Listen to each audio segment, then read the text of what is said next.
In a story where magic is limited but gradually increasing, Melisandre stands out in both categories as a practitioner of rare powers which are growing in scope and potential as the story continues. At the Wall, for example, she thinks about how it empowers her more than any place she's ever been before, how it will enable her to do things she's never done before. She considers that the Wall gives her more than even Asshai, the supernatural ancient city she's associated with, and the biggest, but not only, key to her past, which is our subject for today. We have no scenes from her history, though we do have memories and her words, so it will be her present that we will quote and use to leverage our imaginings of her past. It is likely a lot of past that we're dealing with here, too. This episode is dedicated to her time before arriving in Westeros, but the moment she arrived in Westeros might be the moment she became the oldest living being in human being in Westeros that single day. So, and also arguably she's not human anymore, but that's a topic for another day. That's a whole different category.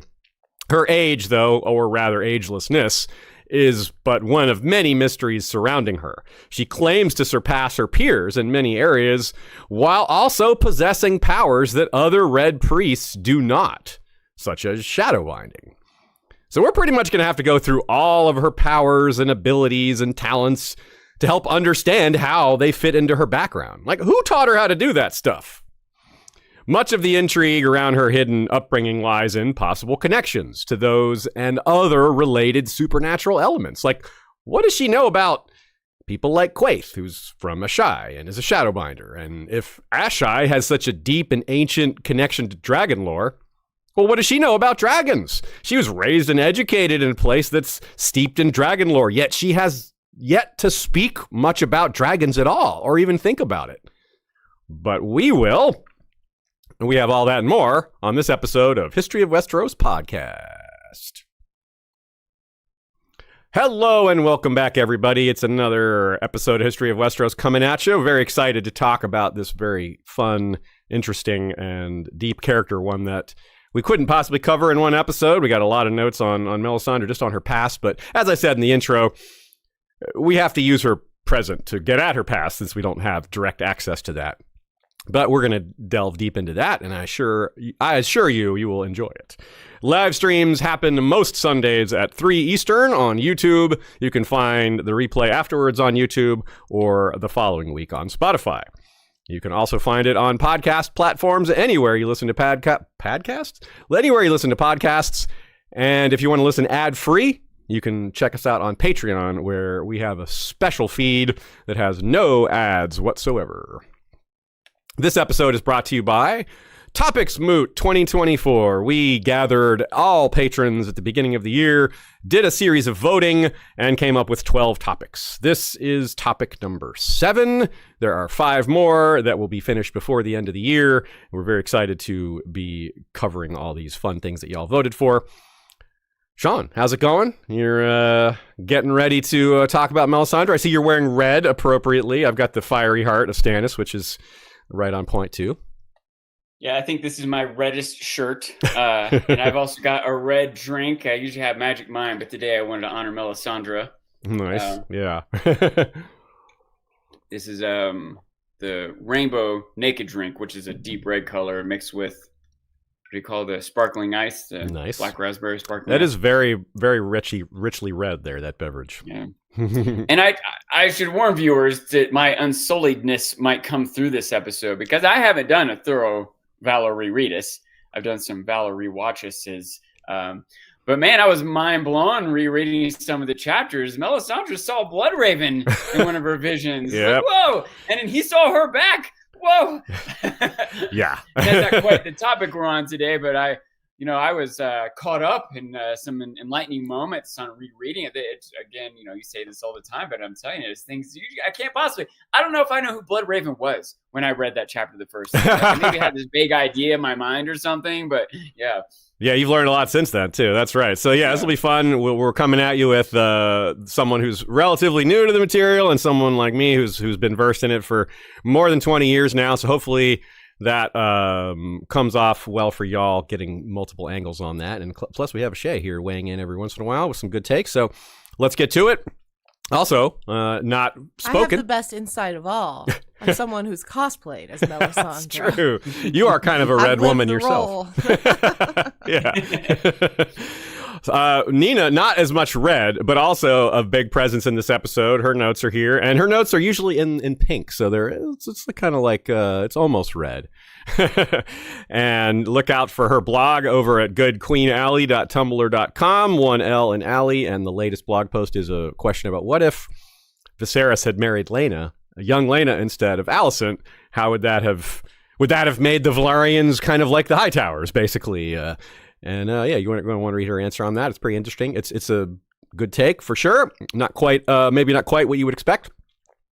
You can, of course, send us questions. We're at westeroshistory@gmail.com, or if you're watching live, why not shoot us a question live, and we will very likely answer it. Trivia. Let's start with the trivia question, and then I'll read you all the different sections we have for this episode. There are multiple scenes where Melisandre sings. A notable example being at the wedding of Alice Karstark and Sigorn, the Magnar of Then. Most of the time, she sings in the common tongue. That's the language everybody can understand around her. But in one case, she sings in another language. What is that language? Like most trivia questions I read on this podcast, the answer is somewhere during the episode. But you might already know. Good for you if you do. I will reveal it at the end. So the section headers this episode, we're going to talk about... Let's see, we've got firsts, her first mention and first appearance, her early life, her time as a Red Priestess, all the things she might have learned with that. That's going to take us a little while. Then we're going to talk about her age and appearance, her glamours and her grand presentations, her flame and heat control, things about sacrifice, burning offerings, things like that. Flame reading, of course, that's a big deal for any R'hllor priestess or priest. Then we're going to talk about her time in Asshai, shadowbinding, her ruby, then her influence on Stannis ahead of time. Like, what did she see in the flames about him? Why did she come in the first place? What brought her to Westeros? And then a section called Dreams of Dragonstone, which directly relates to that. And then finally, we'll close with a few identity theories, ideas that maybe she's a little more than we think, or maybe connected to some other characters in ways that haven't yet been revealed, whether that's through an ancestral connection or just having knowledge on certain people or otherwise people knowing of each other that hasn't been revealed yet. So that's that. Let's do it. Despite not knowing how old she is, we'll draw a similar line as we did for Aemon. We did the Aemon Before the Wall episode recently, and we almost called it Young Aemon, but we're like, yeah, he wasn't really young. In this case, it's even more distinct. Melisandre not young when she gets to Westeros. So in his case, it was his life before heading to the Wall. We're just doing her life before Westeros, which very long amount of time. We don't know how much, but she came to support King Stannis, who she believes to be Azor Ahai, and coincidentally, like Maester Aemon, she is on the Wall. Not to take the black, obviously. She's got her color-coded system right red. No black needs to be used there. All red only. None of that. So, yeah, she was quite possibly a century or more old when she first arrived in Westeros. But we really don't know. It's something we'll talk about a little bit, but ultimately we have no final answer on that. And I recall back in maybe 2008 or 9, I don't remember exactly when, but well before Dance with Dragons came out, which was 2011, George revealed that Melisandre would be a POV. And that was a very surprising thing. People were like, really? Because he had said for so long that characters who know too much will not get POVs. We're like, well, so Melisandre doesn't know too much? That was a surprise. Like, well, and then when it came, the actual chapter, there was a lot more surprises and some clarification. One of the things that we expected was that, well, we would never learn a lot of these supernatural things. She knows too many supernatural things for us to get in her head. Well, apparently George just made an exception. And it's not like she has a lot of chapters. There's just the one, though apparently we're getting at least one more in The Winds of Winter. Or it's just the simpler thing that her knowledge is not as spoilery as we might have guessed. Or now it's the time in the story to reveal these things that have been hidden for so long. And the other surprise was the sincerity. Sean, when you first read Melisandre, you had already watched the show, so maybe you had already understood that she was pretty sincere. But maybe early when you were watching the show, did you wonder for a long time if she was just a complete scammer or anything like that? I believed her, if you will, but I didn't. I'm trying to think how to say this. I believe that she believed what she was saying, but that doesn't mean it's right or that she doesn't have ulterior motives, or on and on, and that's one thing I like about the story in general. There's a lot of gray area and mysteries, a lot of ways to interpret it. Regardless, I didn't know she had a chapter. I didn't know George had announced that she would have it. I didn't know any of that. So I was like, whoa, when I got to that, whoa, Melisandre, really? That was a exciting moment when I got to that. And it was a lot of exciting revelations that came through there, even as little as I understood about it. It was so much more meaningful to me reading it this past week. So her introduction's pretty villainous, right? Yeah, well, I was going to say, when I read that chapter, I didn't think she was a scammer, but I thought she was delusional. Okay. Do you know what I mean? Yeah, that makes sense. Yeah, she's fervent, but I still thought she was not in her right mind a little bit about some of her beliefs, I guess. And it took the show for me to be like, okay, she was all in and she was right ultimately, like she was. And that made me view that chapter very differently. I think I believe her more reading that chapter than I did on first read, where I think I'm just a natural skeptic. Yeah. And so is like Crescent. Oh, yeah. And so is Crescent, who just our first view of her, everything's negative. He sees her in this dark light that she's evil, and he tries to kill her, and she kind of mocks him. Then later we learn that the first thing she does every day is to look for danger to herself. So we know that she woke up that day, looked for danger to herself, and said, oh, Crescent's going to try to poison me. So, like, why is she going to be nice to this guy? It's like, yeah, she put the helmet, Patchface's helmet on him, and that was really mean, right? But, like, she knows he's trying to kill her. So, like, look at it from her perspective. Like, yeah, I mean, it's still cruel, but it's not so one-sided. A couple other little comments there is that she might not necessarily have wanted to be mean to him or be a mean person. She several times talks about the idea that it's important to present yourself as powerful. Mm-hmm. That it is at least a part of power is the trappings of power, right? Yes. That there is a Venn diagram there. But so she partly needs to present herself with the ability to belittle this respected person in order to make herself seem more powerful. Yes. Whether she really is powerful or not, she still needs to present herself that way. And I think that another thought I have is that if she is hundreds of years old, she would have a legit different perspective, or maybe even a legit different morality. I think that morality can slide on scales based on, like, I don't know what wealth is. You have a different morality when you're starving than when you're a billionaire or whatever, right? Sure. So you might have a different morality when you're 400 years old. You've seen so many people live and die, and the reasons for it. And if you also have this vision of everyone dying, the idea of the life of one kid when you've already seen hundreds of adults die and you have visions of all humans dying, it might not be quite as evil for one kid to be sacrificed. Right. Yeah. So with this case, it's an old man too. And it's weird because she's older than him. So we see he's like, oh, she's tormenting this older man. No, she's older than him. It's like, no, you're the babe in the woods here, Crescent. But anyway, we'll get to that scene. I have more to say on that scene, and I know you do too. But let's get to that. Let's build up to that, because there's some other important context I want to lay out when we're discussing that scene.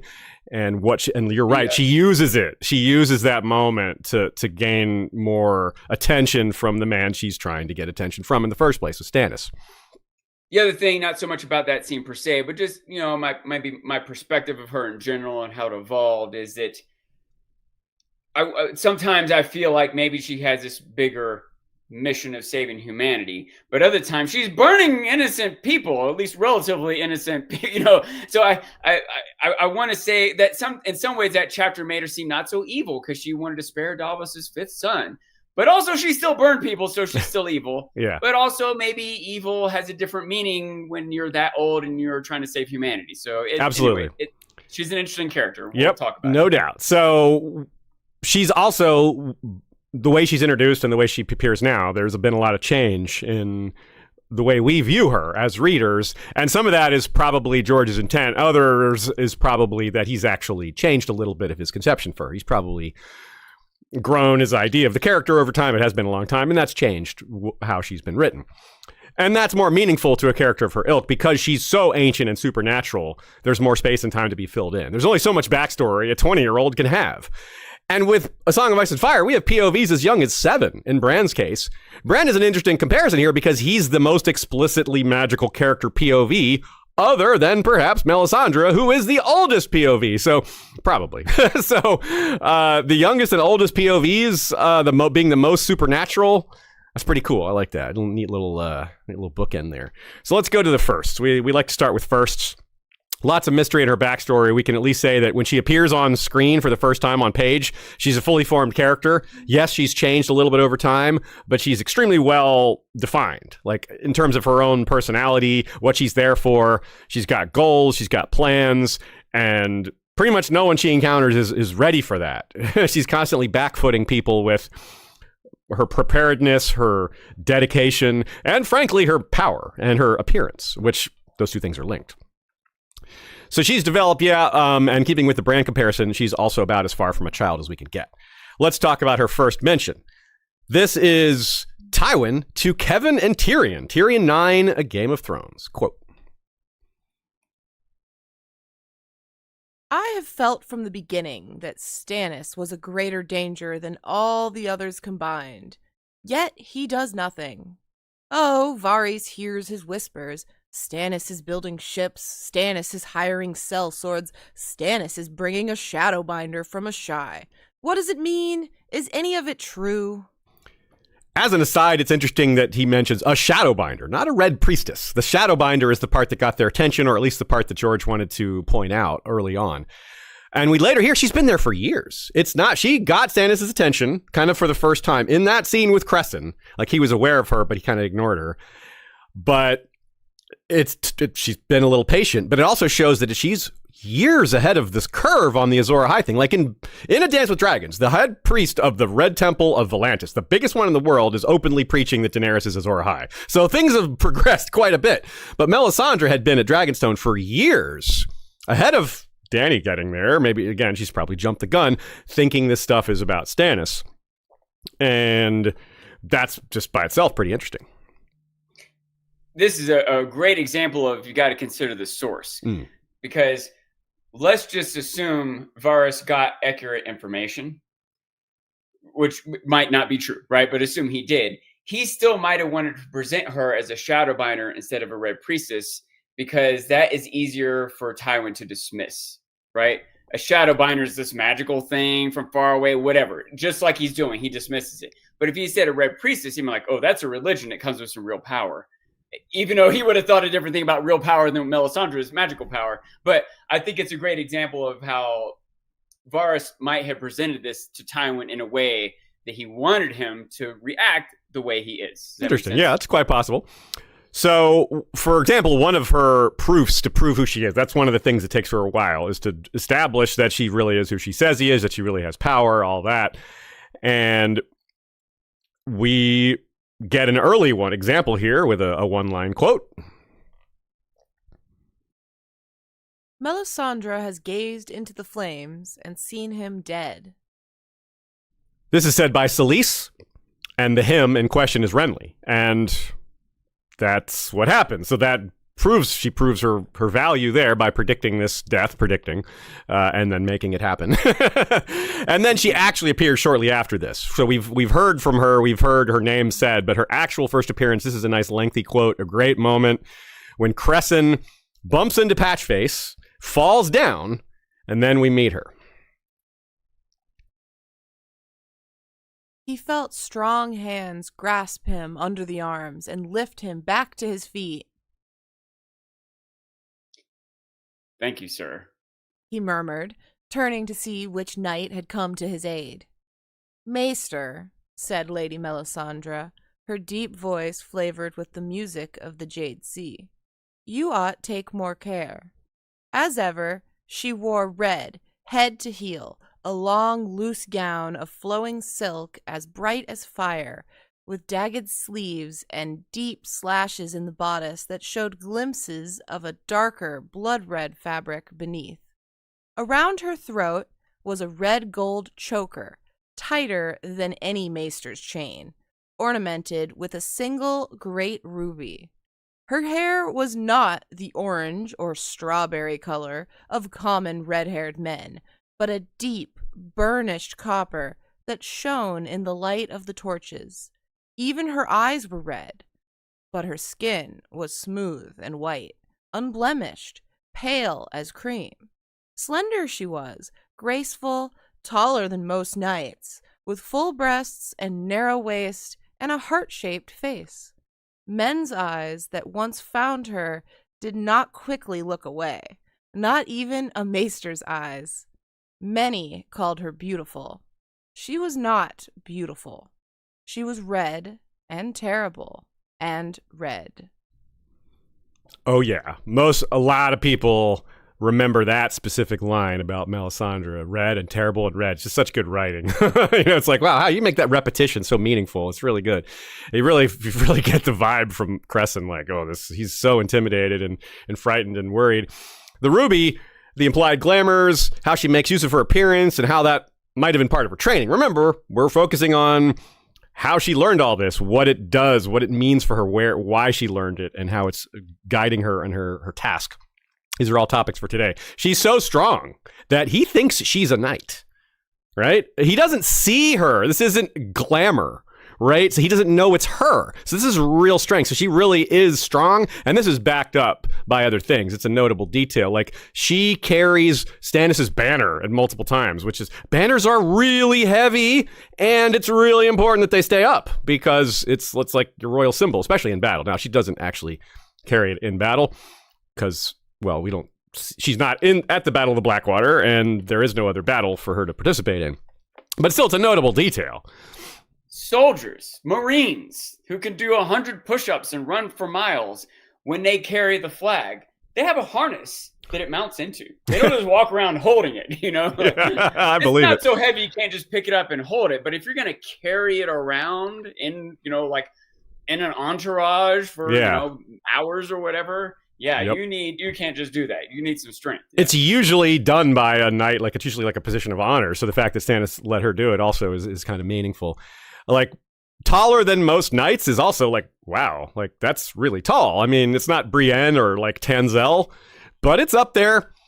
And practically it would have quite an impact. I wonder if she really... 6 foot tall, right? What's that? That's probably close to 6 feet tall, I would guess. Yes. And just to put it into if not context, more. like taller than most knights is probably taller than like 5'10", 5'11". I agree. Yeah, Okay, I definitely agree. And maybe it's exaggerated, and it's only 5'8" or 5'10". Still, she's got it's platform impressive, heels especially underneath old her Crescent gown. or most people. Yeah. And is that possible that she just got a really long gown and she's wearing some tall heels? High heels. Yeah. There's really 3 red priestess underneath the gown. She's 3 red. She's Mel, Iz, and Andre. Yeah, there's Andre and Liz and Andre. That is Mel is Andre. Mel is Andre. She's actually Andre. Yeah. Mel is Andre 3000. She is not Melisandre 3000. I used that. See, I wrote that joke later in the episode. I had to use it here because we're talking about how old she is. This Mel is not Andre 3000. She's not 3,000 years old. Anyway, so it's practically, like I said, it's going to have an impact. Maybe she added a few inches through glamoring. Maybe not. Maybe she really is that tall. Either way, it's knights. It's a might makes right world. It's a strength comes first kind of world, and knights, men, aren't used to women who are taller than them. They expect to kind of physically dominate all women or just all people, and she's looking down on them and not afraid, and they're afraid of her. It's a role reversal. They're used to like, I can dominate any woman, like, no, well, you just met one you can't, and she can dominate you, and so they just don't know what to do with that. It's this the whole thing about Melisandre is everybody is back-footed by her, even Stannis, who is extremely proud and got a lot of confidence and stubbornness, and even he is kind of backed into a corner by her in ways that maybe he doesn't like to admit, but seems pretty clear if you look at how things play out. Now, Thoros and Makoro are also very big, like big, tall, and thick men. Benero, who is again the head priest at the Red Temple in Volantis, who is Makoro's boss, he's not big, but he is tall. So we have another tall person. So far, what is he? We haven't seen a lot of red priests, but the ones we've seen, they're all tall. The taller the priest, the closer to R'hllor. That's what I've heard. That's how they recruit. Nina adds that Stannis being tall, it might have an impact on his view of her, that she's not so tiny compared to somebody like most people Stannis encounters are just a lot smaller than him. He's way taller than most knights. Like, don't think of show Stannis. Book Stannis is as tall as Robert, but not nearly as muscled or thick. But still pretty muscled and thick, just less so than... And then, of course, he loses some of that when the shadow babies make him lose some of his physicality. Which we never get a good look at, because that doesn't really... The show Stannis also doesn't really get the drained look to him so much. Anyway. So when we meet her, she's cruel to Crescent and does the helmet thing. And... yeah, so...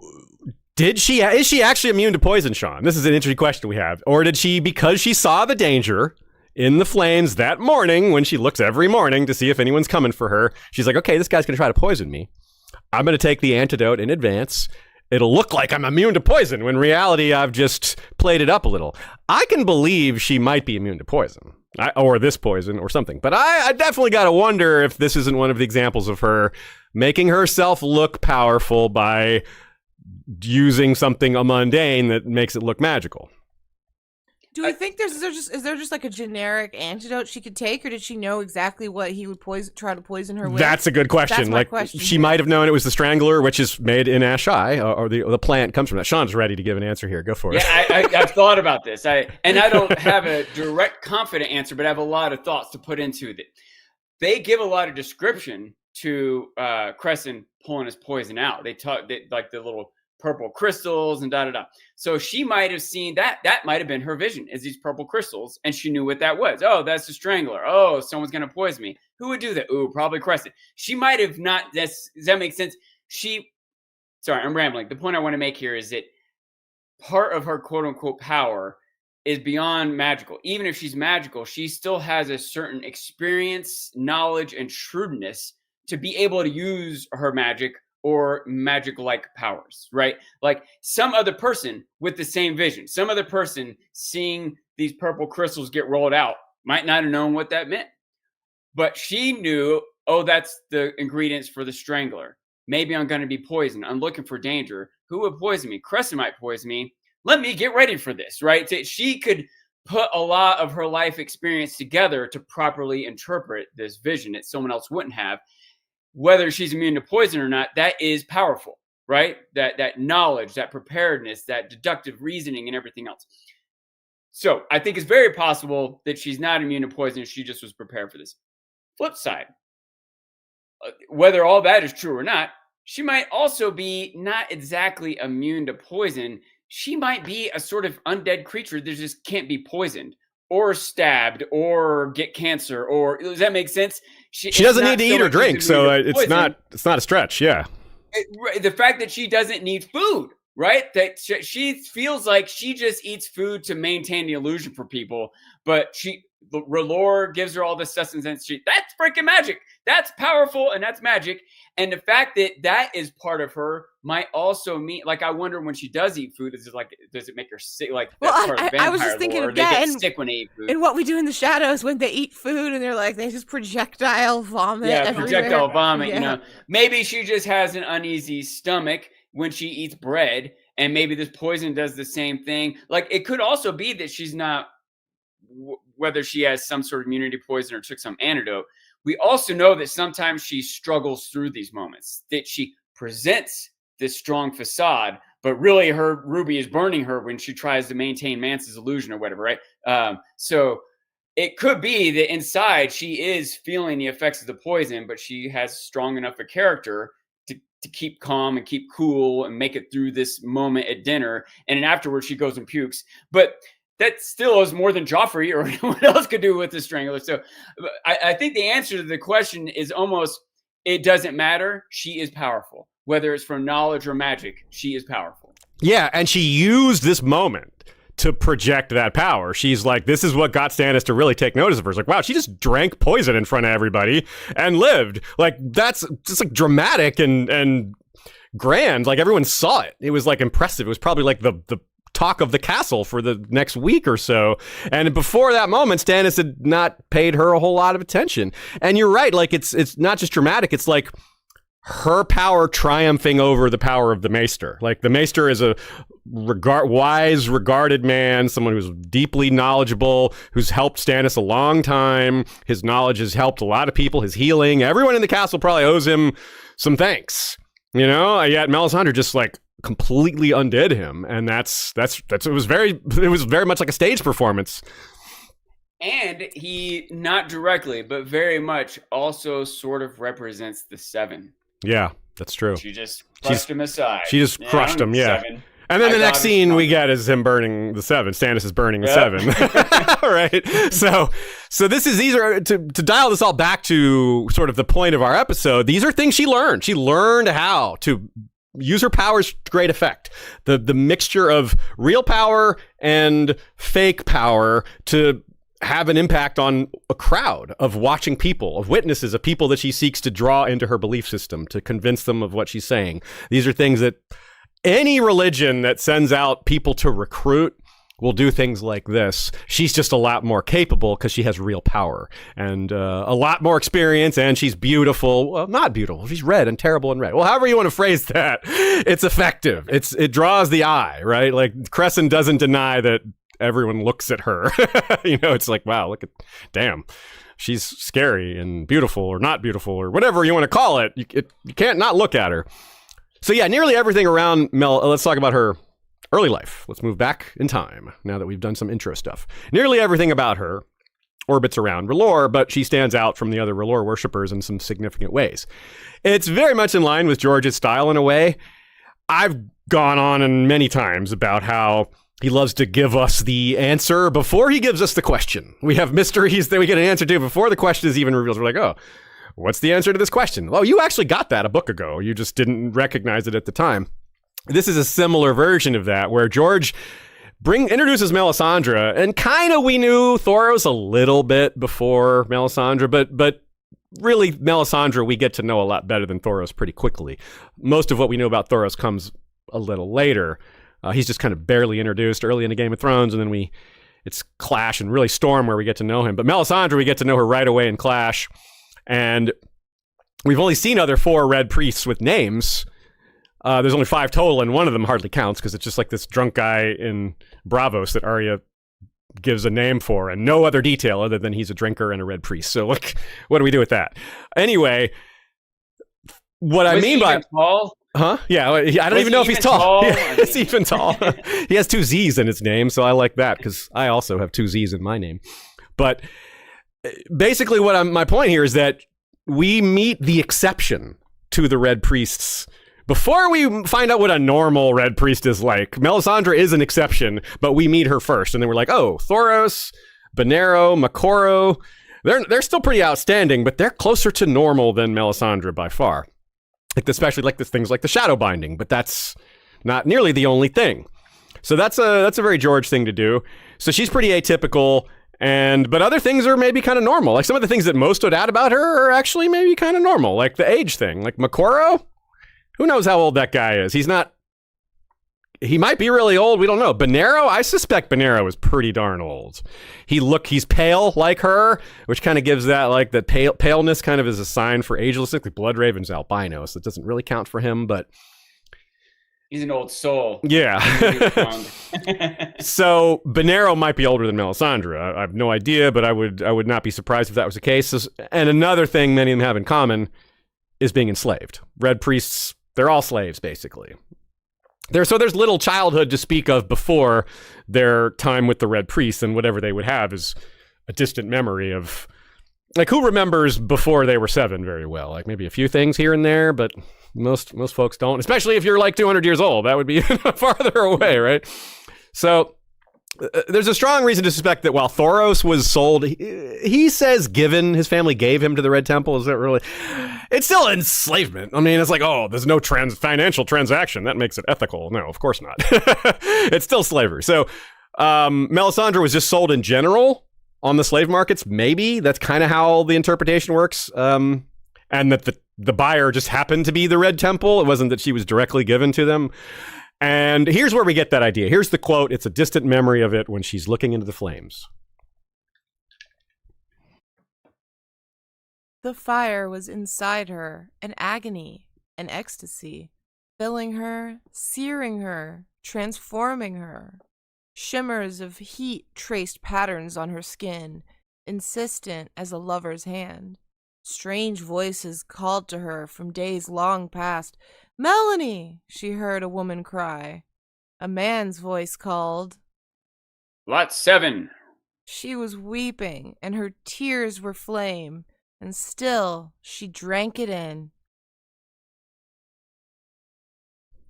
So she's staring into the flames, getting visions, and it's just, she doesn't always see what she wants. This is the nature of flame reading for someone who's very experienced. It just kind of dances around and swirls. It's very chaotic. And this is part of what she says on multiple occasions. It's a long, difficult process to learn and to read the flames. And even when you get really good at it, it still goes places you don't want it to. It's like memory. Your memory just, sometimes your brain goes places you're not really wanting it to go. You have trauma, you have, memories that are intrusive, whatever you want to call it.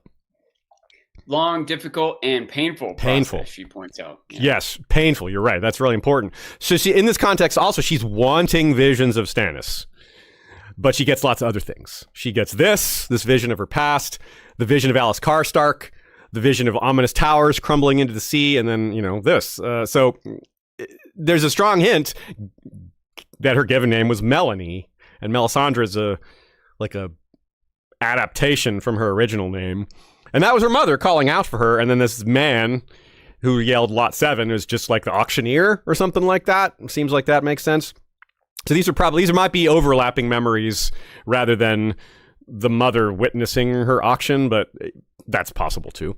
And it's really important, all this, because so much of the end game of A Song of Ice and Fire is focused on the question of freedom versus slavery, right? Like, that's a big deal. Like, the others are an enslaving force. They seek to, kill everyone and rule them as dead people. Like, that's an anagram or an allegory for slavery.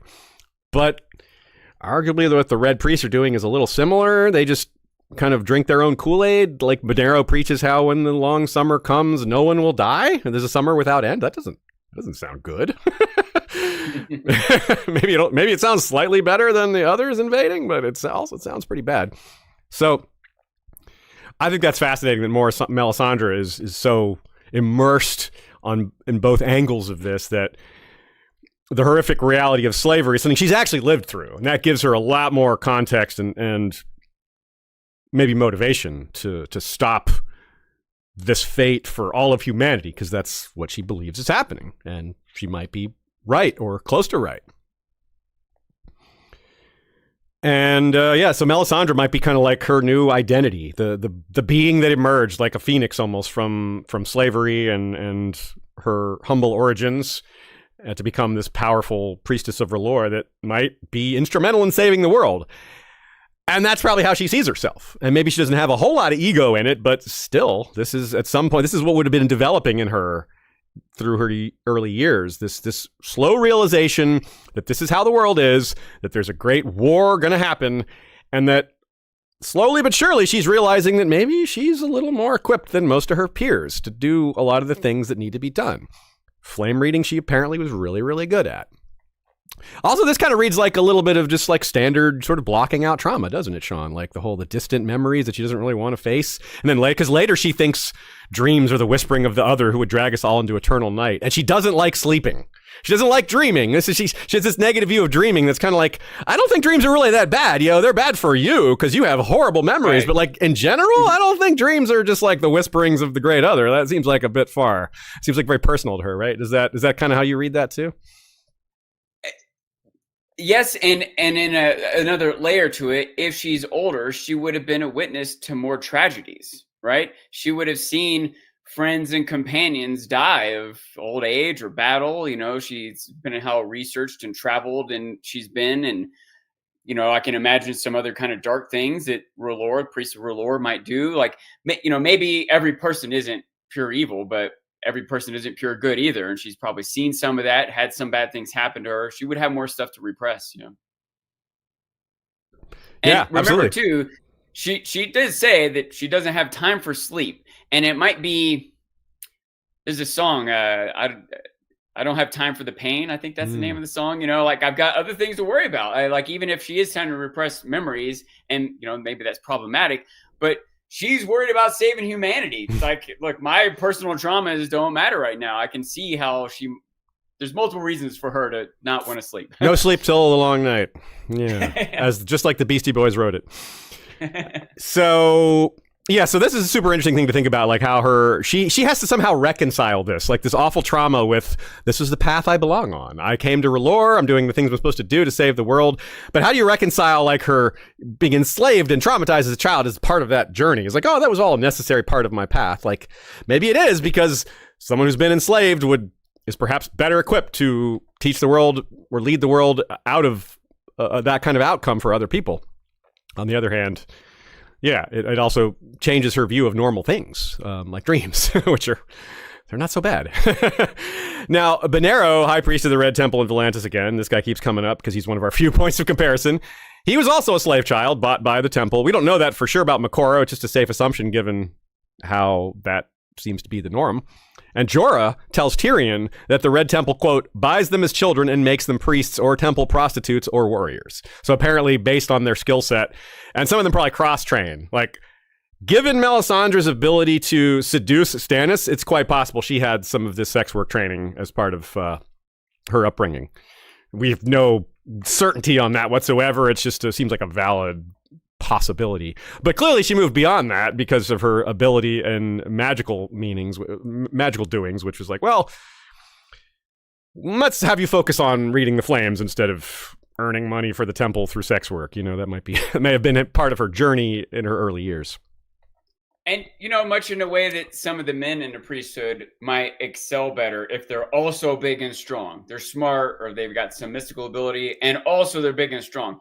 If she's attractive and seductive, that's like her bonus, in addition to be able to read in the flames. True. I was going to say, too, I think it's possible that she is older, maybe even way older than Benero. He maybe is in a higher position, but I can imagine Melisandre being passed over for higher positions because she's a woman, That's possible. Yeah, that seems very possible. Absolutely.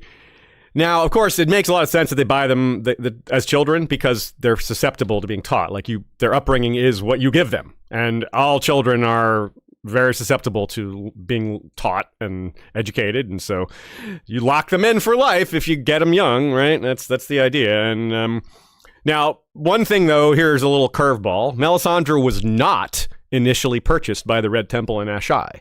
We can be very sure of that, thanks to one of the last things we get from her singular POV chapter. As she's convincing Jon to allow Mance Rayder, who is glamored to look like Rattleshirt, to go rescue Arya, we have this quote.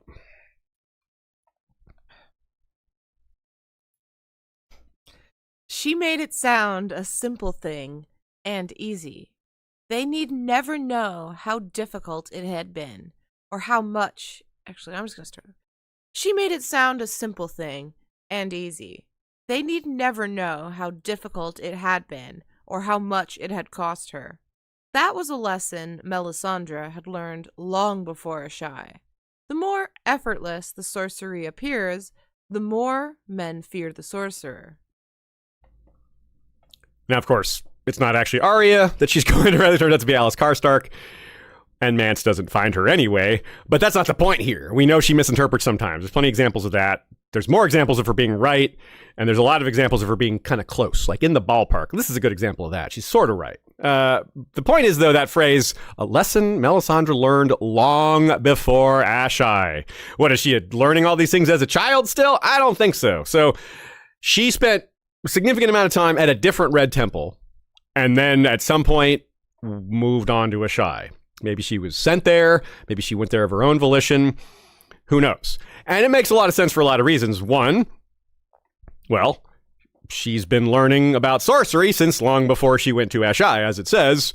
Thus, Asshai is a reasonable place to go to learn more sorcery. It's such a sorcerous place. Like, not only does it have connections to R'hllor and the ancient prophecy of Azor Ahai, which you'd think that lots of red priests would want to delve more into that, but yeah, there's just more sorcery there.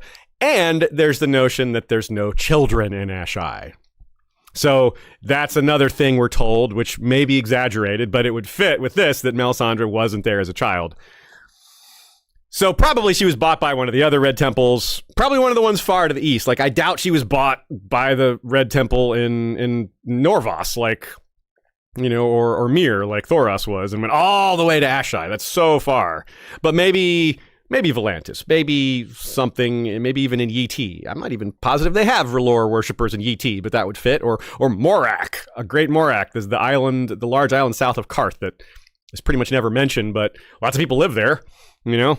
So it fits. You know, I wanted to say something. There was a subtle thing. You know, we talked one time about like how powerful she must be, because she said that she was better at reading the flames than anyone in her own sect. I can't remember the order. phrase She said order, yeah. Order, right. But yeah, in fact, I've got the quote here, because she said there was no one, even in her order, who had the skills at seeing secrets, which kind of implies her order is extra good at it, or they're extra trained, or extra old. Some reason you might expect people from her order to be good. But even in her order, she was the best. Yeah, so what is even in her order? Yeah, that's a good catch. Yeah. Like, what does her order mean? We don't get a title for that order, but it makes me wonder, though, maybe since she was excelling in this one thing, they sent her there because they specialize in it. And even in that one, she became the best. So. I very much agree with that. I think it's a very strong theory. Now, here's another thing you can think about. Like, she's introduced as Melisandre of Asshai, so that's why people think she's from Asshai. But no one's from Asshai, right? No one was born there. If you don't have children there, then you can't really be born there. You can establish your identity there. You can live there so long that that's kind of what you associate with. But no one's born there, as far as we know, anymore. So how long since anyone's been born there? Yeah, good question. Years? Yeah, maybe 1,000. Yeah, maybe Melisandre 3,000 years ago. I don't know, but yeah, who knows? But that's a good point, Sean. That even when people aren't from there now, they might have been from there when she was a little girl. Or Aziz's theory here might be true, which I actually like a lot. He's about to tell you. So she likely lived in Asshai a long time, right? Because it does seem to be not only where she identifies as being from, even though she wasn't born there probably, but she has a Jade Sea accent, we're told. I don't know what Jade Sea accent means, but it's like a Mediterranean accent. It's like one of the things where if you live in that area, you'd be a lot more specific. No one who lives in the Jade Sea would call it a Jade Sea accent. It's like no one who lives in Jersey calls it a Jersey accent. There's like probably 8 different Jersey accents, like a Southern. People say Southern accent, but like I live in the South. There's a lot, like what does that mean? There's 10, 12 different Southern accents, easy, you know? So to a Westerner, she sounds like she has the accent of the Jade Sea, but that doesn't actually help us a whole lot. That's the accent that Mysaria was doing in House of the Dragon. That's the Jade Sea generic accent. Jade Sea accent. That's a good sorry. point. Yee is Jade Sea, so that does work. Yeah. So maybe her actual country of origin, the one she was born in, is also in the Jade Sea. Maybe she is actually from that region. Again, I mentioned Great Morak, that giant island that's south of Karth. That's a strong candidate for where she was born. She could be Lengi. She could be have Lengish descent. This is what I really like, because she is tall and willowy, and that's what the Lengi are known to be. Yeah. I just think that would be a cool detail if she was actually from there. If her glamour ever wears off and we see her what she really looks like, this kind of stuff might come out. We might actually get it. It's not necessarily important, but it's something a lot of us would love to know. You know, so maybe George will give us that. So we get a little hint as to what the first year R'hllor slave children start with in their fiery and shadowy education here with our entry to the Red Priestess section of our episode. Quote.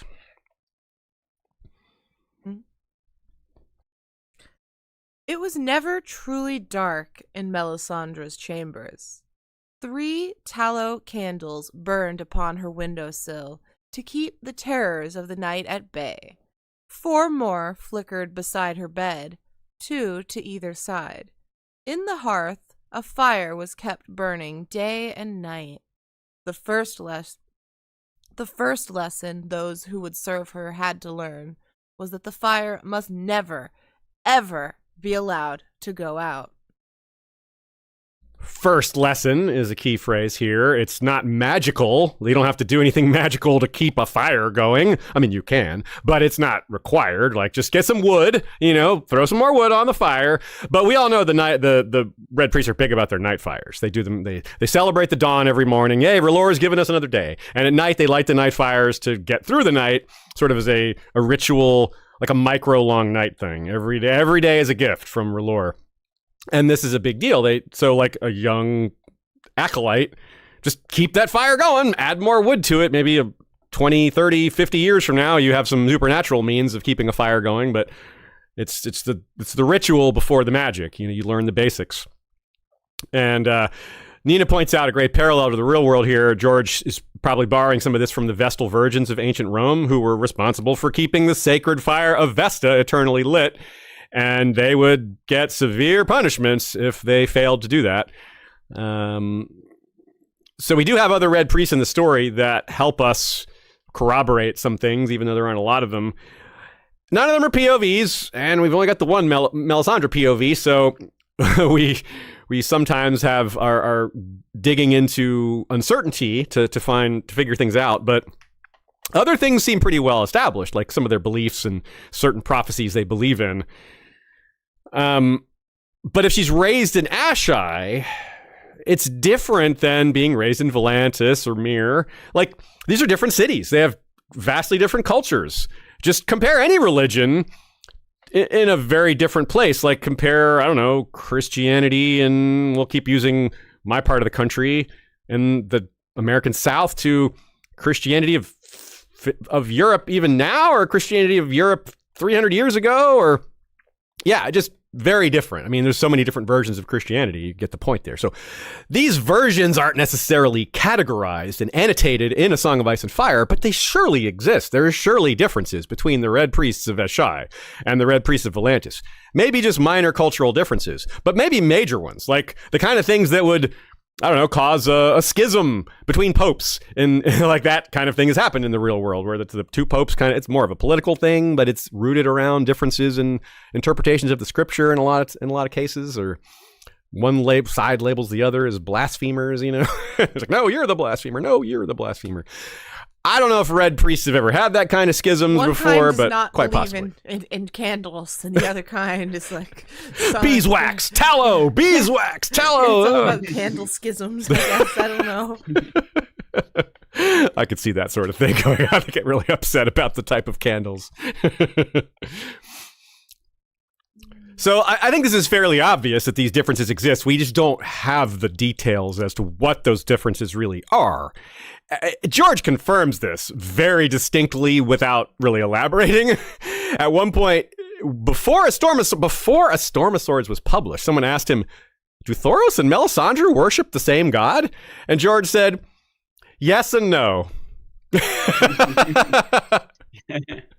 There you go, right? That's not an answer, but it is an answer. It's like, they're interpreting a lot of things differently, but they both call him R'hllor, and it's the god of flame and shadow. It's still the Lord of Light, but wow, do they see that differently? Potentially to confuse the issue even farther, does Thoros really worship that god? Like, is he answering the question about God or the question about worship, Good question, yeah. Nina adds, this may have been a natural development for R'hllorism. There's the wide world happens, and religion spreads to different places, and it's going to take hold in different ways in each culture that it takes hold in. And that means, like, to convert a person with a certain upbringing, you need to use certain methods. To convert a person from a different country, you might use different methods, because you're teaching them different, you're unlearning them of different, like how Melisandre preaches to free folk is probably different than how she preaches to the King's Men, right? Or because you're trying to convert them from worshippers of the Seven instead of convert them from worshippers of the old gods. It's a different starting point that you're trying to bring them in from. So it makes sense that you would maybe use different methods. Same goes for... She even relented to not going with Stannis, because she knew that her presence would upset the worshippers of the old god. Like that, she's like, it's gonna, in the big picture at this moment, it's gonna hurt the cause. So I just won't even go. Right? So. I think she thought that was a mistake, but either way, she wasn't there, and it had a big effect. Yeah. But if she had gone, she probably would have treated them differently than Solis or whatever. You're right. But, and maybe this isn't even the time for that treatment, but she acknowledges, yeah. And the thing is, that like in a real world, especially if you go back 100 or whatever years, there were religions that weren't aware of the variations of their own religion, right? You can just imagine like some small town in Maine and some small town in Alabama started off with preachers from England, but what they started preaching in their churches over 100 years had evolved into something different. And then eventually we called it, Baptist or all these other things. There was one sect of Christians that I wish I could remember some of these details better, but a missionary had gone down the Nile deep into the Congo and established a mission there, like 200 AD, and no one knew about it until like the 1970s. And they found these people, and there were obviously a lot of beliefs that were in line with Christianity, and they were like very varied, and there was some difference. Their Bible had some different scriptures in it and stuff like that, and no one even knew they existed. Does that make sense? So like certainly there's going to be some worshiping of our Lord that's in different parts of the world, different people's interpretation, time passing, all that stuff. That's assuming there is even just one God in the first place. Right. A good example Nina gives us here is that in Volantis, all the Red Temple slaves, all the slaves in the whole city, not just the Red Temple ones, get face tattoos. It kind of marks them as slaves and what their job is. Makoro has them. Bonero has them. All the 5 fiery fingers have them. Melisandre might have tattoos. We just don't know, but she probably doesn't. She probably doesn't, because in Asshai, tattoos are extremely normal for regular people. The shadow men, the people of Asshai, cover their body in tattoos. So why would they mark slaves that way? It's like, well, mark them the same way. It doesn't fit. So that cultural, it sort of doesn't work there to do that. And of course, the Mirish temple doesn't seem to put tattoos on their slaves. Thoros isn't tattooed.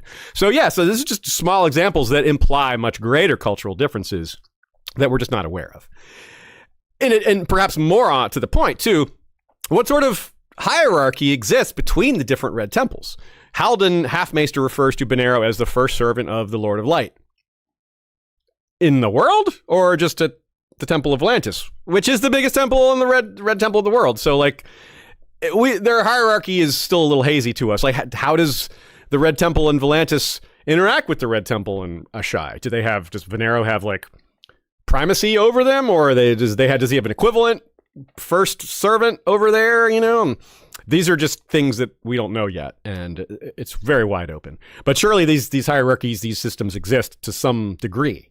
Whether they're well defined or not, we don't know, but they surely exist. So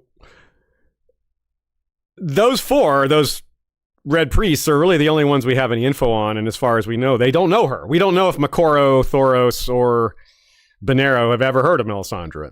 Decent chance they have, maybe Thoros less so before Westeros, but since he's been in Westeros, and she has too, he's probably heard of her. But before that, he probably hadn't. Especially because the sheer distance, like Asshai from Mir, we're talking like an 8-month journey by ship, because it's roughly a year from Westeros. So from Mir, it's probably pretty close to the same, a little bit less, maybe as much as like 10 months or something.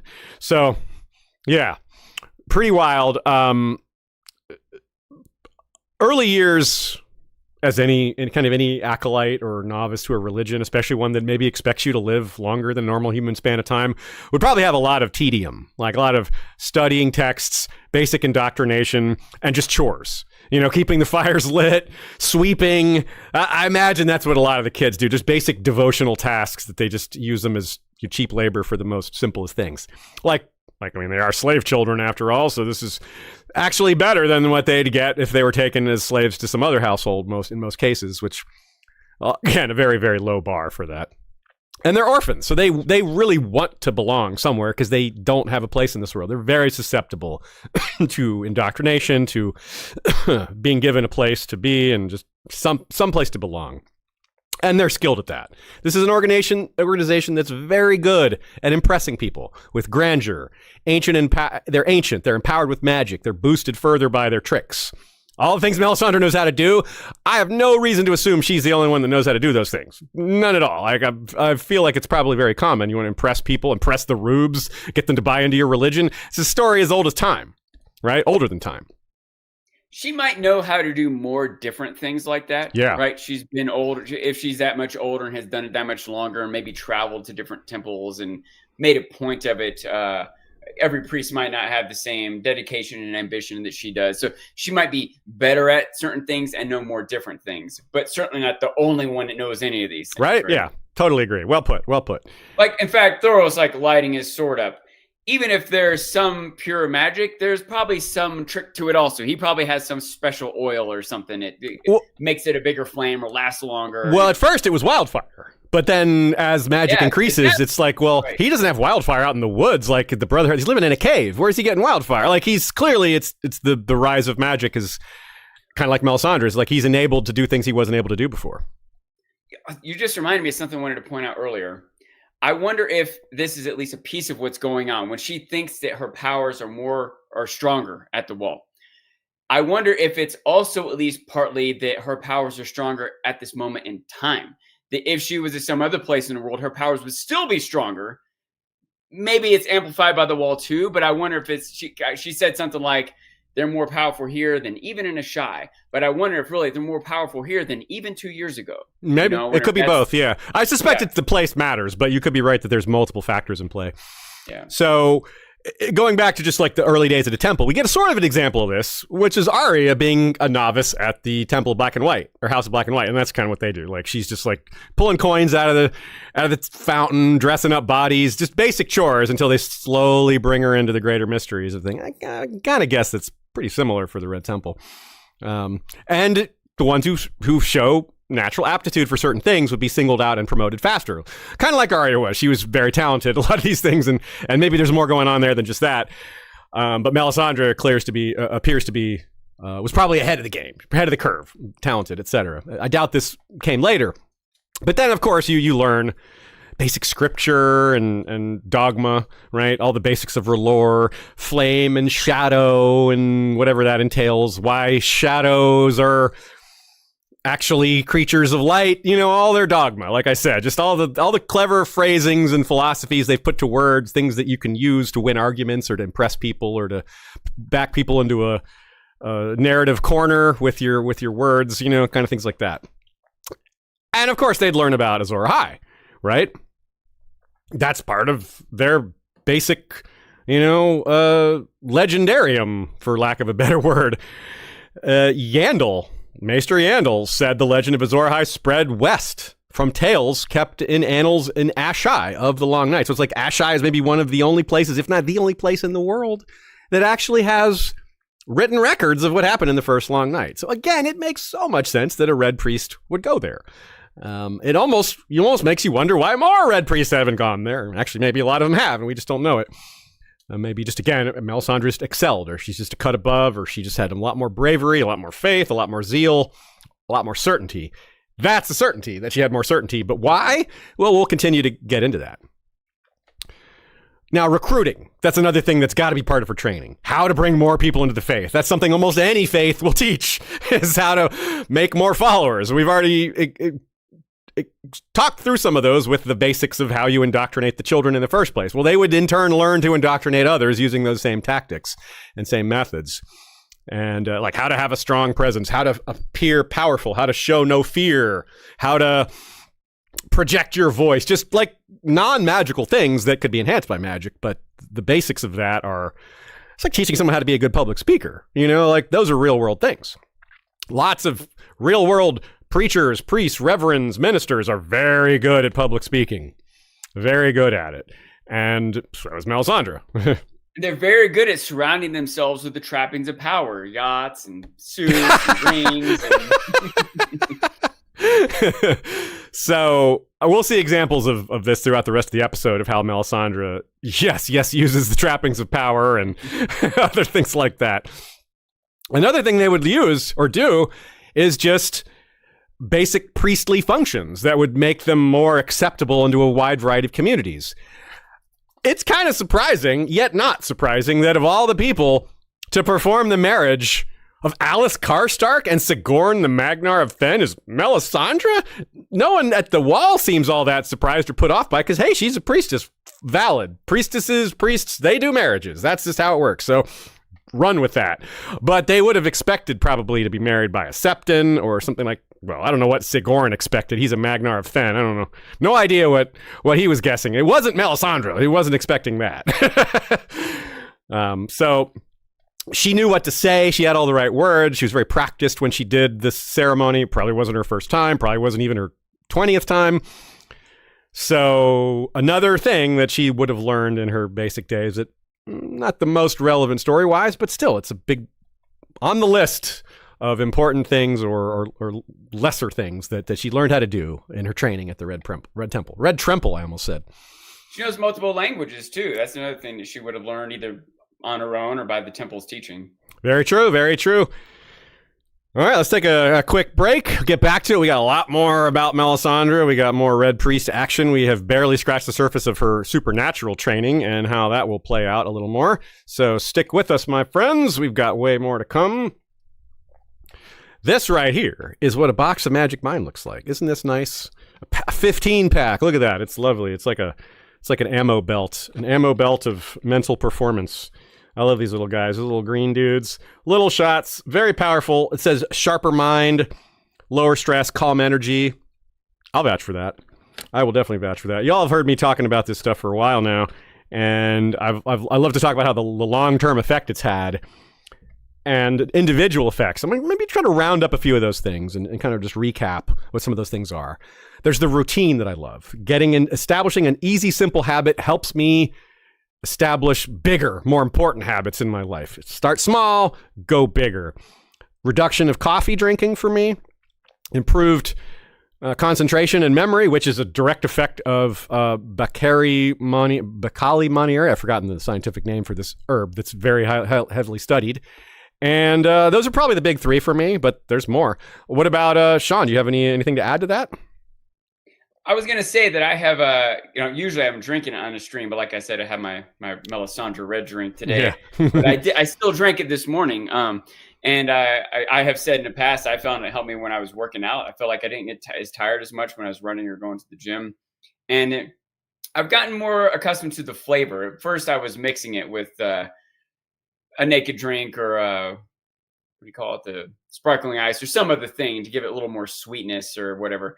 But I don't know if the taste has changed the formula or if I've just got more used to it, but I can now drink it like before. It was like, I thought it was kind of too bitter. But now I'm like, it tastes okay. I can just drink it like a shot. It's okay. It's funny you say that, Sean, because I add Magic Mind to drinks to make them taste better. So I go like the opposite way, and then I find that it gives like kind of a depth, a dimension to my drinks, just adds more flavor to it. It's more nuanced. I don't know if that makes sense, but it does. In terms of the actual effects of it, I find like I love drinking it every day, period. But when I partied a little too hard the night before, or I stayed up too late working all night because I pull a lot of all-nighters, so sometimes I'm not partying as in having fun. But regardless, I went too hard the night before. Nothing makes me feel more just back to normalcy, back to myself, more rejuvenated, more refreshed than when I like pour my drink with my Magic Mind and I do like a little bit of a juice or whatever. And I pour that drink and I drink it. And I'm like, I feel so much better. So that's my testimony. Right on. I like a little bitterness. I like the sharpness of it. I do. I drink it straight, and because I like lemon and coffee and things like that. So it kind of works for me that way. But everyone can do their own. Figure out what works best for you. Start off by ordering and going to magicmind.com/VIPHOW40. 40% off one-time purchases and subscriptions. That's a substantial discount. You can find out if it works for you, establish that routine, and let us know how it works out for you. Also, every Friday, check us out on Twitch. I play CK3 streams. That's Crusader Kings 3 with the A Song of Ice and Fire mod. It's so well detailed. We're having so much fun with that. My character is Lynn Corbray, not the Lynn Corbray from A Song of Ice and Fire, but this is would have been an ancestor of his. And we're living in the time of pre-Robert's Rebellion. The Great Spring Sickness never happened, so the Targaryen dynasty worked out a lot differently, and we're hoping maybe that dragons get brought into the world, because that would make things very interesting. But either way, super fun. Every Friday, 6 Eastern, twitch.tv, History of Westeros.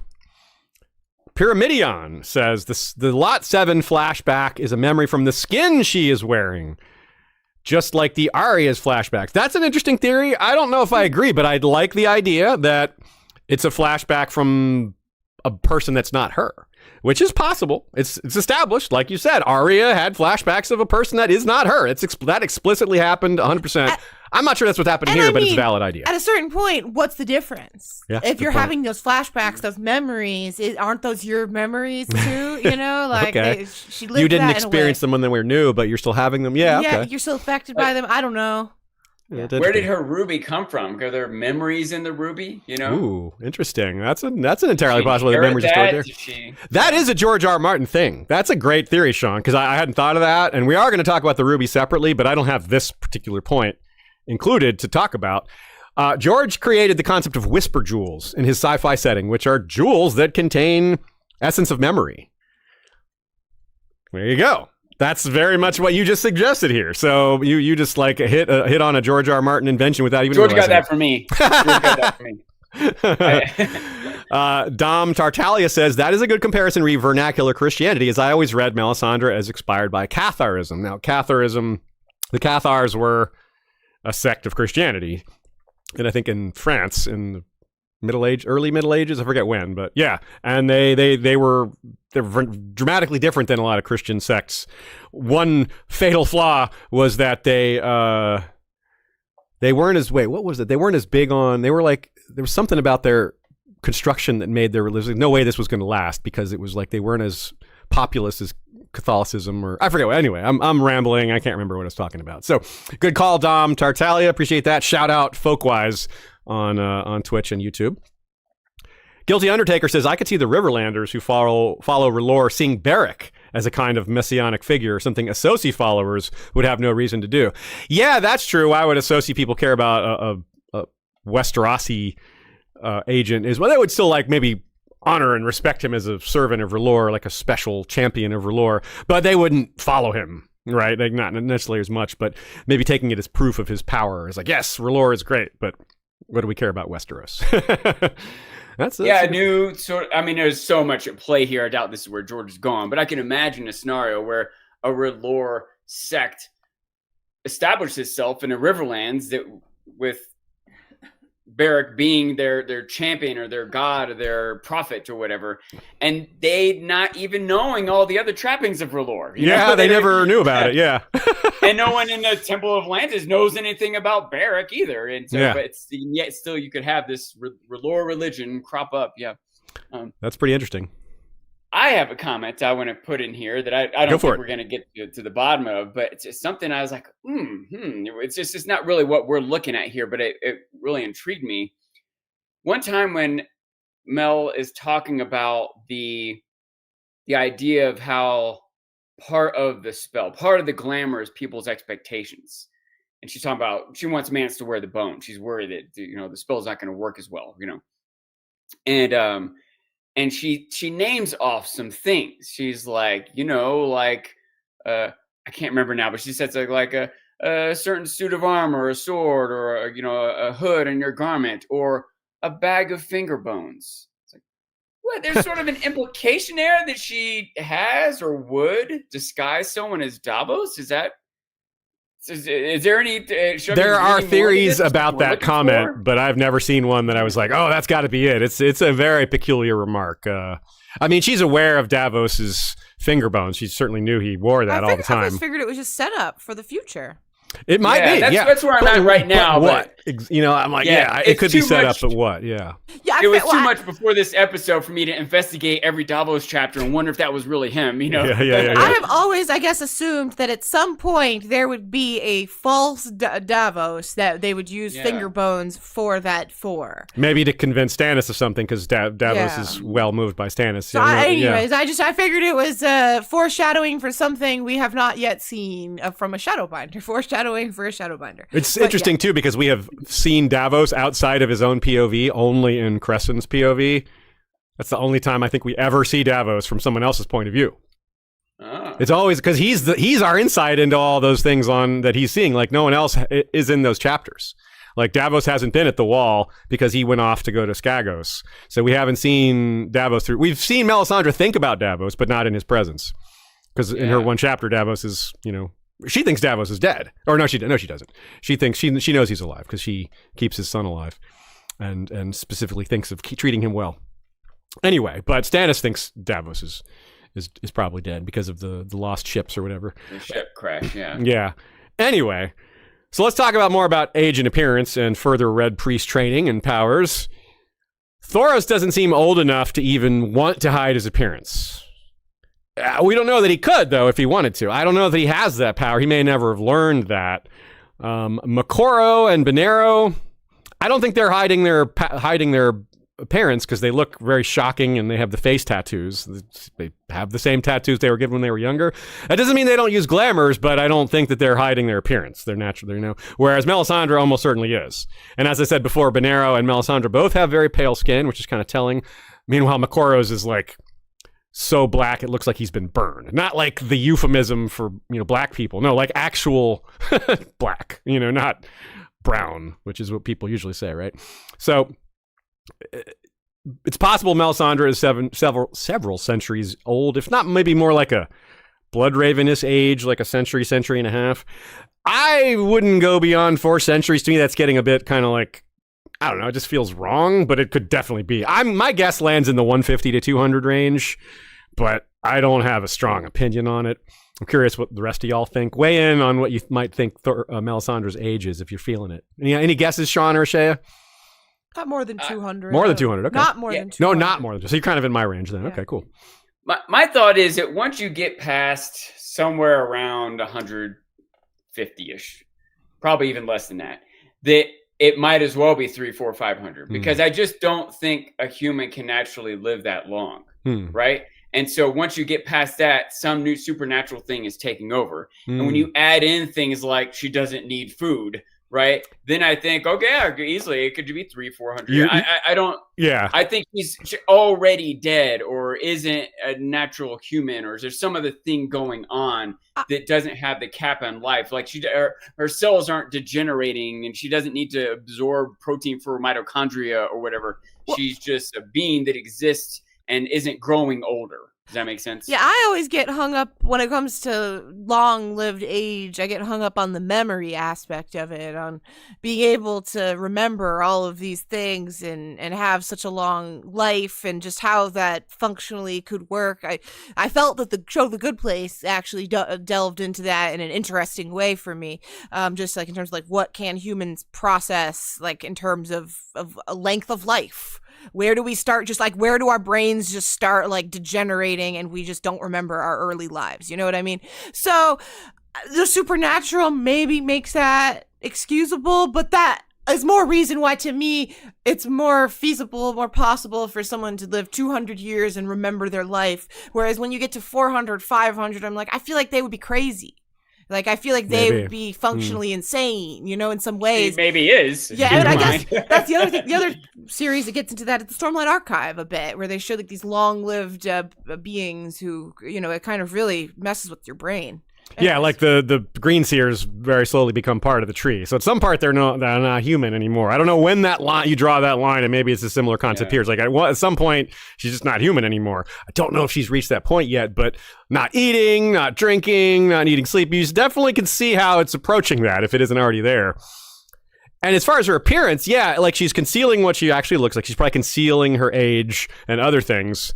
But it's not that she's just hiding that. She's sculpting an entirely new look. It's like a double whammy. She's hiding her appearance and her look and making one that's very dramatic, that draws the eye, that has a lot of power just in and of itself, which, as we've seen from her inner monologue, is something she very much values and was probably taught to value. You know, if you walk in the room and you look like her and have that charisma and that presence, that's going to win some followers for R'hllor and allow you to move up the ladders of power and thus win even more followers of R'hllor. It's like, yeah, she didn't show up in Westeros to start preaching to the masses. She went right for a king and was like, I'm going to convince this guy, and then it all flows down from there. He converts people. I don't do the conversion. I use him to leverage more conversions. Also worth noting, that's not necessarily even her goal. Like, maybe it's part of the master plan, but I don't know. Not to say she hasn't been ambitious in the past, but it doesn't seem like she's on this mission to spread R'hllor or become the head of one of the temples. She's on this mission to put Stannis in position to save the world from the others. Yes. Right? So it's a little bit of a different motivation she even has from spreading the religion. You know, not that there's not crossover in a Venn diagram, but it doesn't. I don't think of her ever having expressed. I mean, she is burning people at the stake for not joining the religion, but I don't know how much of that is because she wants people to join a religion, as it is she just knows that this is the right religion and you might as well join. And Stannis, you're supposed to be the one, so I guess you should get people to join. It's all like wrapped up in this idea of stopping the others. There's carrot and stick. She's using the carrot of like, we all get to live, and R'hllor is the savior, and there's also the stick of don't do it and you're going to burn. And she doesn't feel bad about it because, like, well, look, you're going to die anyway if we don't save the world. So, like, no skin off my hands. I don't feel guilty about this because you're all going to die if we don't, like, what's a few extra burnings along the way. And she's accidentally, inadvertently very helpful because every person burned is not going to be a white, right? That's not something that they're doing on purpose, but it is actually the greatest benefit that she's doing. It's not really that she's helping R'hllor or converting people. It's that there's fewer foot soldiers for the others. It's a grim way to look at it, but you're not wrong. It's true. It's like, don't leave those bodies behind. She knows that part. Yeah.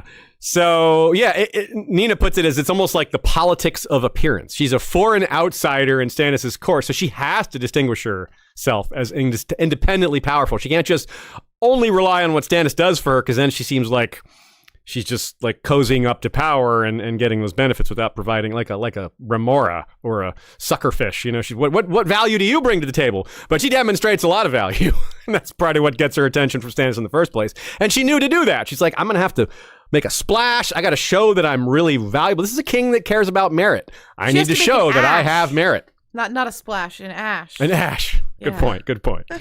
And, that coin goes other ways too, because she might not have been happy about it, but that was part of why she wasn't brought to Blackwater Bay, because Stannis and whoever else didn't want it to seem like she won that battle. Stannis needed to win that battle on his own. And if she went with them, people might attribute it to black magic or whatever. Yeah. But he needed to be the one to win the battle. Yeah, well, this is why she said people shouldn't care about that. If I had gone, he would have won. It's better because, it's better to win than have that. Like, yes, that's not the best thing for people to think, but it's worse to lose.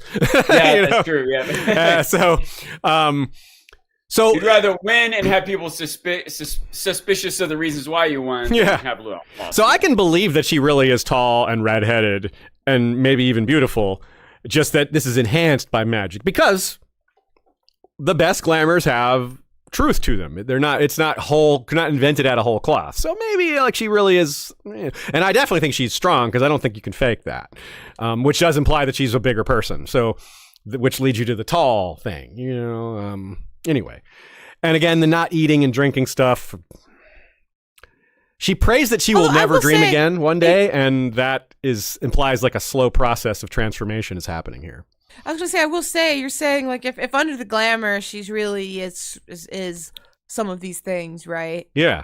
I think that makes sense with her being strong, like you're saying. If she takes the glamour off and she looks decrepit, in Game of Thrones, rather, right? Yeah. Like if that's what she looks like, do we picture that woman as strong?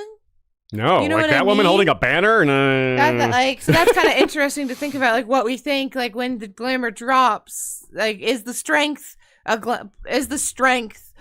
part of her magic. Yeah, it might be like the rubies empowering that somehow. Yeah, it could be, right? Like, I don't think we should assume that she's that strong with her glamour. It's not from the glamour that she gets the strength, but it's from other supernatural means, I think. Yeah, I don't know that glamours give you because it's a light bending. Like, how does that make you stronger? You know what I mean? Physically, at least.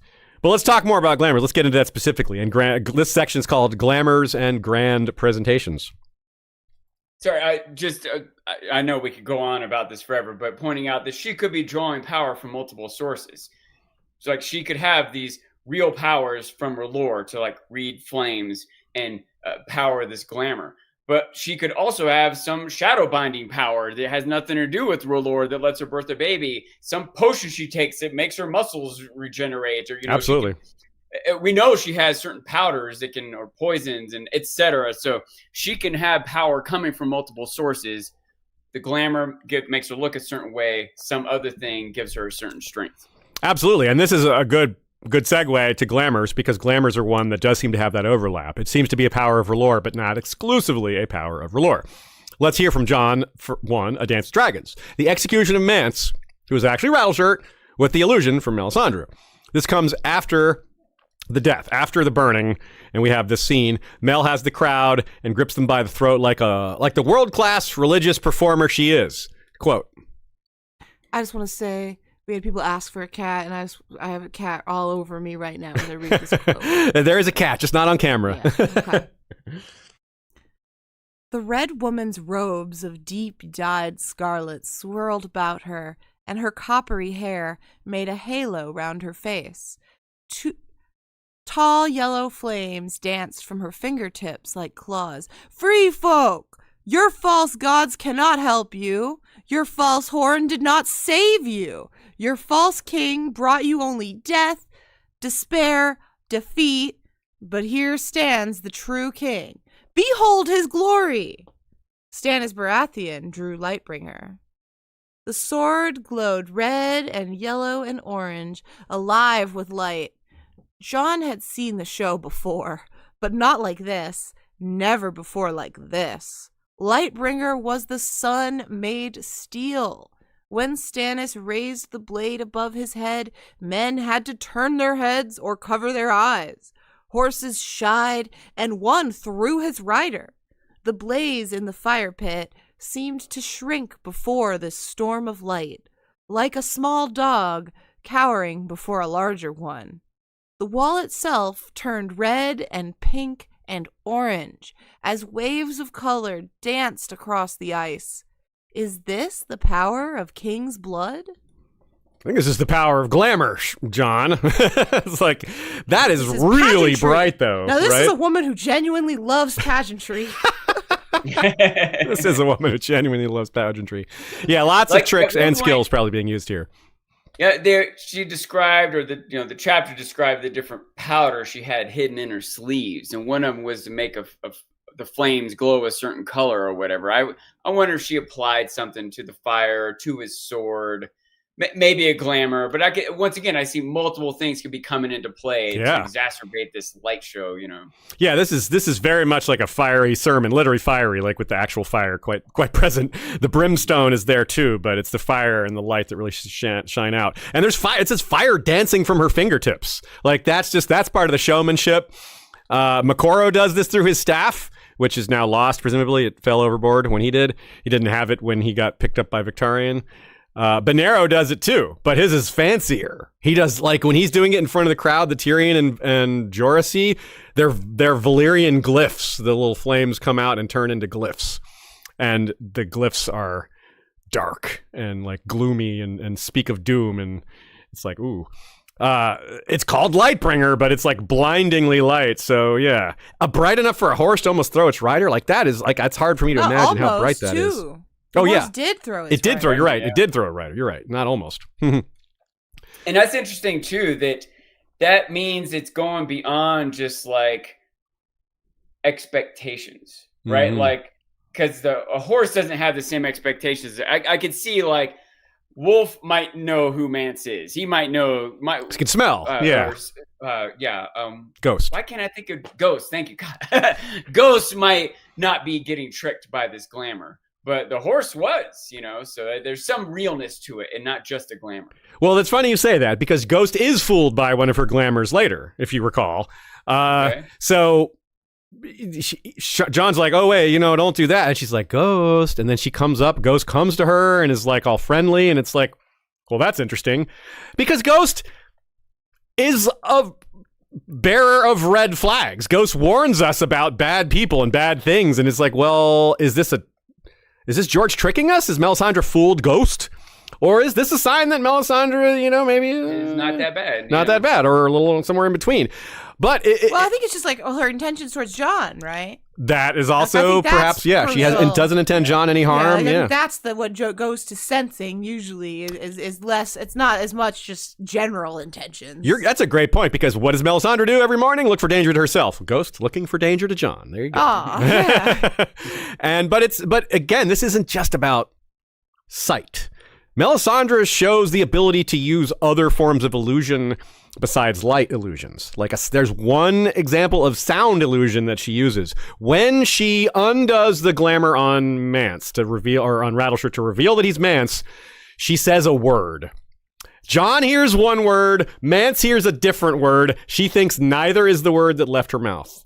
So that is a whole nother angle to this. So she's got light and sound that she can manipulate. It's that Yanny Laurel sound thing Yes. all over again. Is right? that a gold dress or a blue dress? Yeah, did she say Yanny Laurel? Did she say this or that? We don't know. Yeah, so she's learned how to do those things as part of learning her glamoring. And she says that light is the dominion of R'hllor. So that's how glamours work, right? She's like, that makes sense. Yet Bloodraven uses glamours. That guy is not a red priest. So we definitely know that they are not exclusive to R'hllor. Conceptually, Melisandre may be describing them correctly as in, it's light, you bending light, it creates illusions. Like, yeah, that makes sense. Controlling light, controlling what you see. Yeah, that tracks.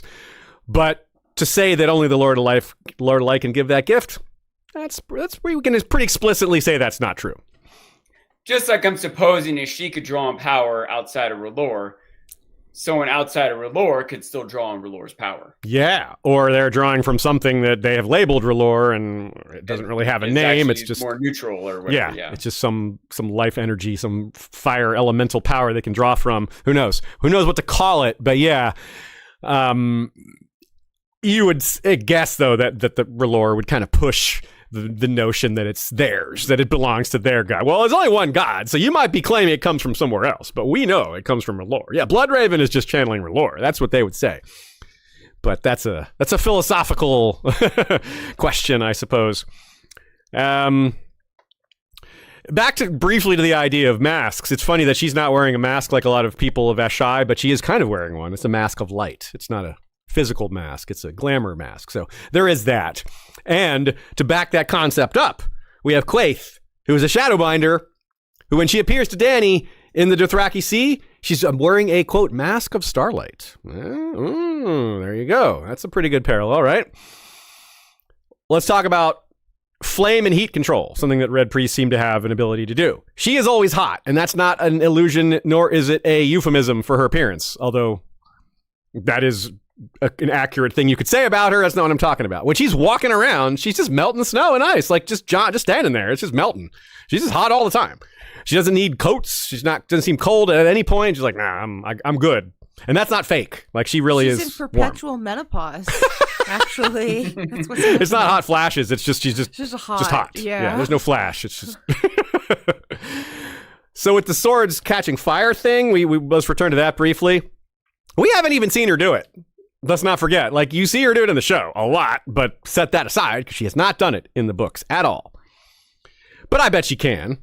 Thoros does it, like as we described. Like he seems to be doing it without wildfire now. So it seems low level. She can do much more fancy things than that. I can imagine she can do this. Like she engulfed Orel the eagle in flames. He was just flying up there and she's like, burn.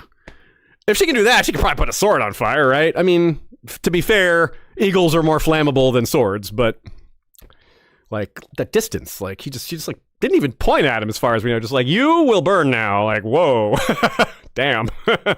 And Varamir like felt it. So because it was he was controlling Varamir at the time, or controlling the eagle at the time. He just like collapsed in pain, and Jon's like, what the hell happened? Oh, the eagle's on fire. All right, time for me to get away. This is my chance to roll. And yeah, she says, returning to this briefly too, she claims Stannis would not have lost at the Blackwater if she had been there. It might be a boast, but given she can just explode birds at a, I can believe she could do some pretty astonishing things to ships or to ballista or men. She might have been able to direct the wildfires that came. Ooh. They might have been feeding her powers. Like, oh, thank you. Now we're definitely winning this battle. Yeah, this is my domain. Like you just walked into my. Like, you tried to trap us, but now you trapped yourself. Yeah. So yeah, I can see that. Maybe Nina writes the same thing. Maybe she could have protected the ships from the wildfire or something. Because Mary Mazdur was maybe trying to stop the burning of her own self when she was thrown into the pyre by Dany, but it wasn't. She wasn't able to stop it. But it seemed like she was trying to do that. Bottom line, though, Melisandre can do things we haven't seen yet. She's implied it, and there's other reasons to suspect it outside of what she's said. Just given what we've seen from other Red Priests, the fact that magic is increasing, the fact that she says that the walls made her more powerful, we haven't really seen the extent of that yet. So there's more to come, and we might see it through other Red Priests, but yeah, and these are things she learned a long time ago. These aren't new things, except for in the case of literally when she says, I'll be able to do things I've never done before because of the power at the wall. So, but she knows about that. She knows she can do that. I think it is important to keep in mind with what you just said that George believes that magic should have a cost. Yeah. So you can do things we haven't seen yet, but they may have costs we haven't seen yet also. Good point. Now, she has found, at least in some cases, ways to outsource that cost to other people. Like Stannis is the one that suffered from the shadow babies. Not that she didn't, but we don't know if she did. Maybe it drew some of her life force off too. Maybe it did some harm to her long term. It definitely did to Stannis. So we just don't know. And she was trying to get Davos to do it too. And Davos was like, no, I'm not doing that. No. It's like, oh, I can't cheat on my wife. It's like, that's what it would be, So Thoros doesn't seem to do this, like sacrificing people to the flames or sacrificing objects to the flames. Like Melisandre does both. How much of this is Red Priest education? How much of it is it Asshai? Probably both, because there's definitely sacrifice in Relorism, It's pretty explicit. But she doesn't just sacrifice people. Like I said, she sacrificed the ship's masts that they carved from into the Seven. That's like Davos's first chapter. And of course, she gives all sorts of people to the flames on top of that. But she also burns the werewood at Storm's End as a sacrifice to R'hllor. That's not a person, But she's not the only one who does that, right? But Go ahead. That hearth tree may not be a person, but it is still a sort of an entity. And yeah. It's, I think, a sacrifice. You know what I mean? I agree. In many ways, it maybe are hard for us to understand.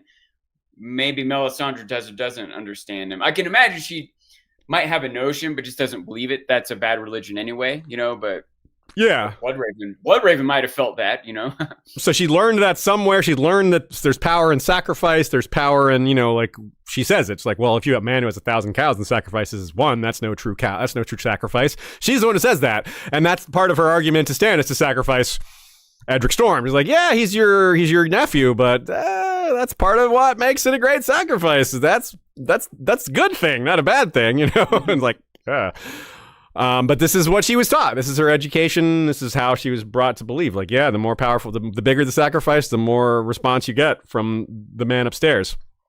It might not just be like her education, what she was taught to believe. It might be her experience. Yeah. She witnessed this to be true over and over again. So good point.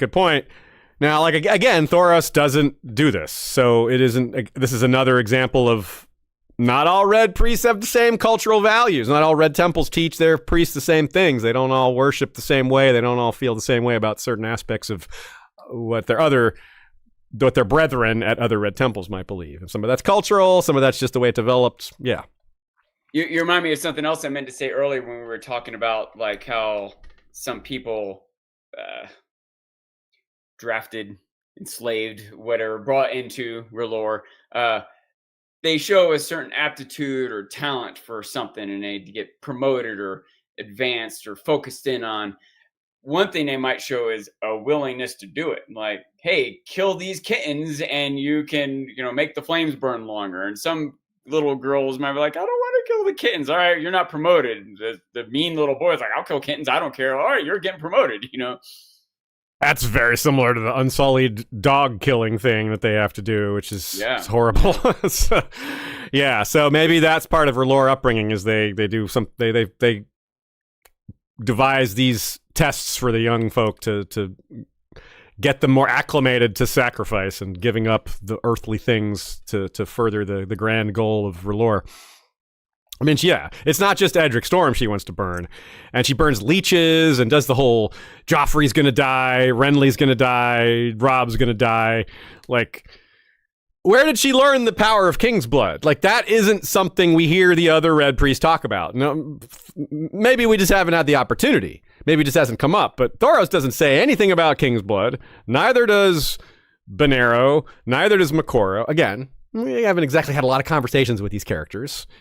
But this might be more of an Asshai thing, or it's also something like, how do you get trained in this? How do they get King's Blood to test it out or to train the acolytes or see who's good at it or whatever? Yeah, so, how do I identify King's Blood 101? Yeah, it's a class she took, entry level, flame rating, let's talk about flame rating. That's one of the biggest, most glaring, pun intended, powers that Red Priests have. One that we explicitly all have. It's maybe the only power that all Red Priests seem to have is reading the flames. And all three, like I said, besides the Bravosi guy, we don't know if he can read flames. Probably can, but these other ones all can. So let's get her insight on it from her internal monologue. Quote. It was an art, and like all arts, it demanded mastery, discipline, study, pain. That too. R'hllor spoke to his chosen ones through blessed fire, in a language of ash and cinder and twisting flame that only a god could truly grasp. Melisandre had practiced her art for years beyond count, and she had paid the price. Years beyond count definitely gives us some of that hint to her being a lot older than she looks. Some of that sense comes from this. And the pain of paying a price, this is a form of sacrifice, suffering for a greater goal or a greater good. And we see this in other places. It's like you said, Sean, earlier, very, very sagely, that yes, this is a recurring theme of George R. Martin, that these powers have to be paid for. Dany had to be willing to step into the fire to hatch those dragons. Beric gave his life time and time again, and then finally gave it away to Stoneheart. And Nina says, for all the real moral complexity of Melisandre, she certainly understands that the supernatural is not something that can be handed to her. She treats it with respect, not it's a tool, but it's a tool that she has to respect. It's almost a wild animal. It's uncertain. It's changing. Like fire itself. Fire is unpredictable. Fire is chaotic. So it makes sort of sense that you would personify these things in a similar way, like using fire as sort of a model for a lot of how things in the rest of the world work. Again, the first thing they learn to see in the flames is danger to themselves. So the first thing they learn is to keep the fire going. That's the first basic thing they learn. But the first magical thing they learn is to see the danger to yourself in the flames.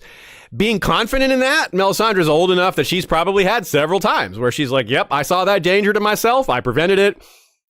How many times before she's like really confident in that? She's like, yeah, I would have died half a dozen times by now, if not for my flame reading. And that would make her very confident. It's like, yeah, I'm not going to die because I will see it coming. And that's really important. It might be really important because we've talked a few times about the idea that she seems to be kind of ahead of the curve on these visions, so much so that she's like gone to Westeros and married up with Stannis, right? Where other people are kind of behind. The thing is, part of going to Westeros and inserting herself into Stannis's court, there's some danger involved, as we saw with Crescent. Maybe some other dangers have happened and are yet to happen, right? because even Crescent is someone maybe you wouldn't see danger coming from, like an old man, right? Right. But there's a bunch of other like knights with swords and violent people around. Other priests might have not dared put themselves into this situation into the first place because it's so dangerous.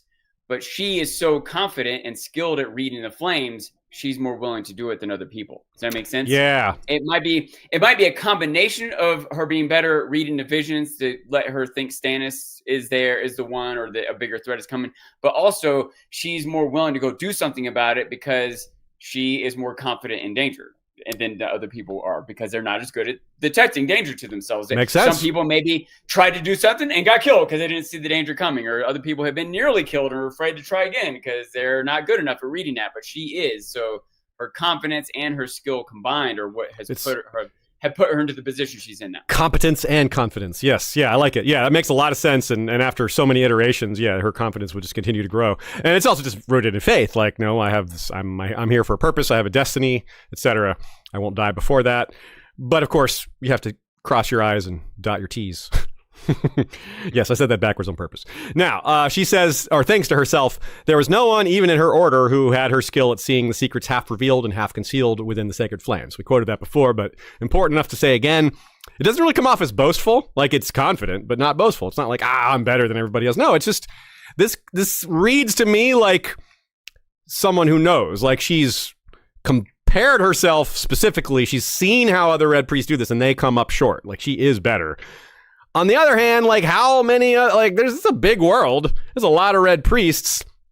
How does she really know that she's the best? Or, and is that still true? Was it true one day and not anymore? I don't know. Magic has changed, the waves of magic in and out.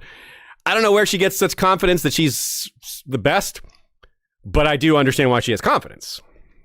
By the way, one way you might get that confidence is if you're significantly better than the other people who are respected for it. That's true. Right? Good point. Like if you run a race in, I don't know, in like the US national tournament and you blow everyone else away, you might think, I'm the best in the world. Like maybe if there was someone else faster, how much faster are they than all the other? I just beat everyone else easily. Does that make sense? Yeah. And the United States is a lot of competition, so probably not, You don't know for sure, but everyone you've ever competed against, you beat by a mile. You're just like, you get that kind of like, well, it's hard to believe that someone else as fast as me.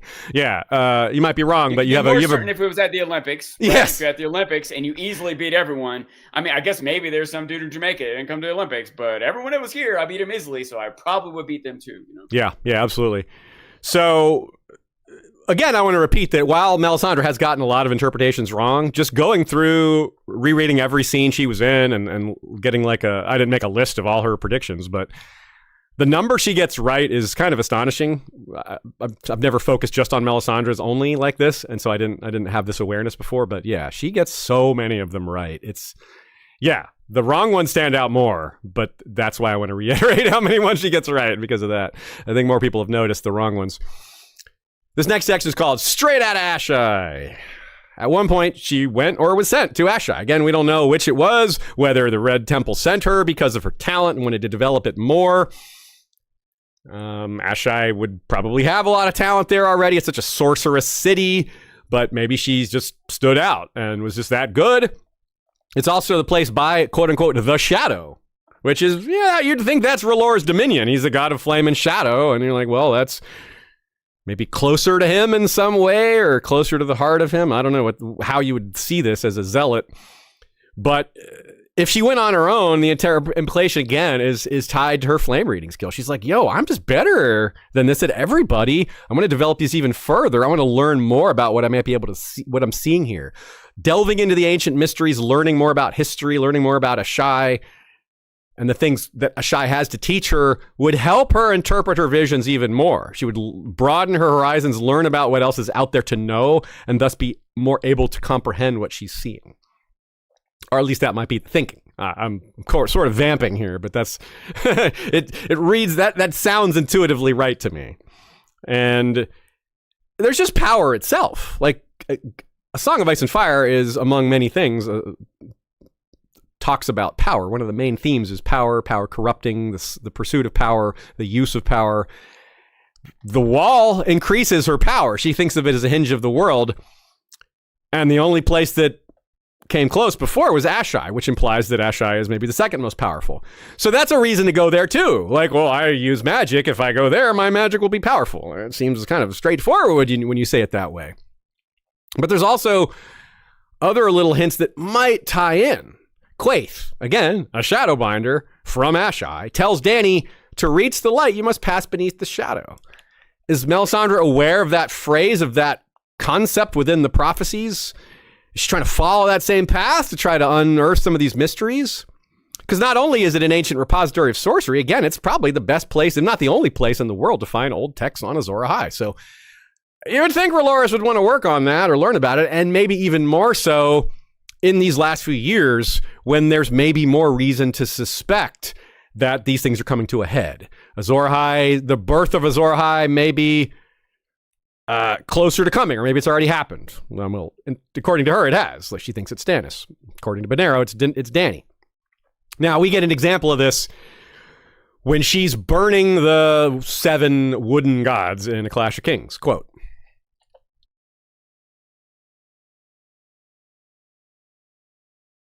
in ancient books of Asshai, it is written that there will come a day after a long summer when the stars bleed and the cold breath of darkness falls heavy on the world.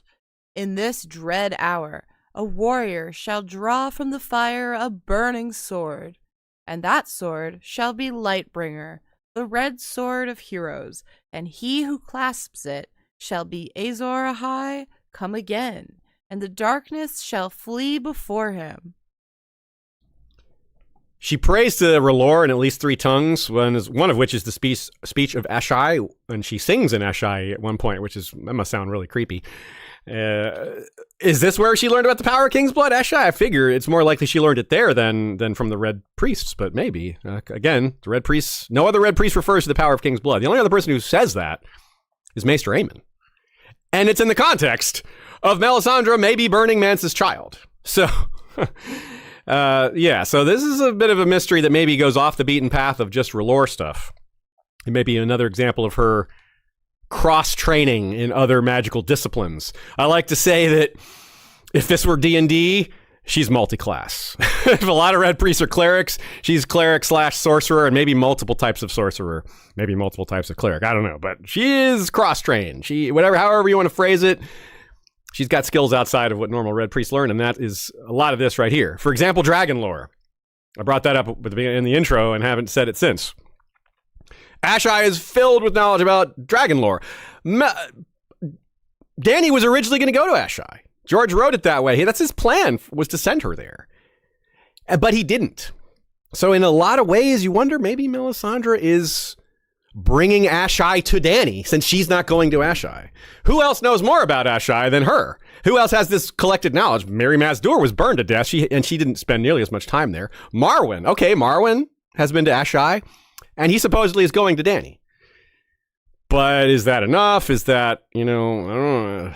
Yeah, so I think this could be a huge key to her long-term role in the story. Her untapped dragon lore, which I imagine is there, but she has very little reason to have spoken of it yet. That might be some seed planting for Marwyn to meet with Dany and tell us some certain things that Dany is able to shrug off. But then she encounters Melisandre saying the same things. Dany's like, okay, I guess I have to address this now. I can't just blow this off, especially if Marwyn and or Melisandre show some real power. Never mind what Quaithe might have a role in all this still too, right? So. Right on. Yeah, well said. Let's talk a little bit about shadowbinding. Let's add this into the mix now.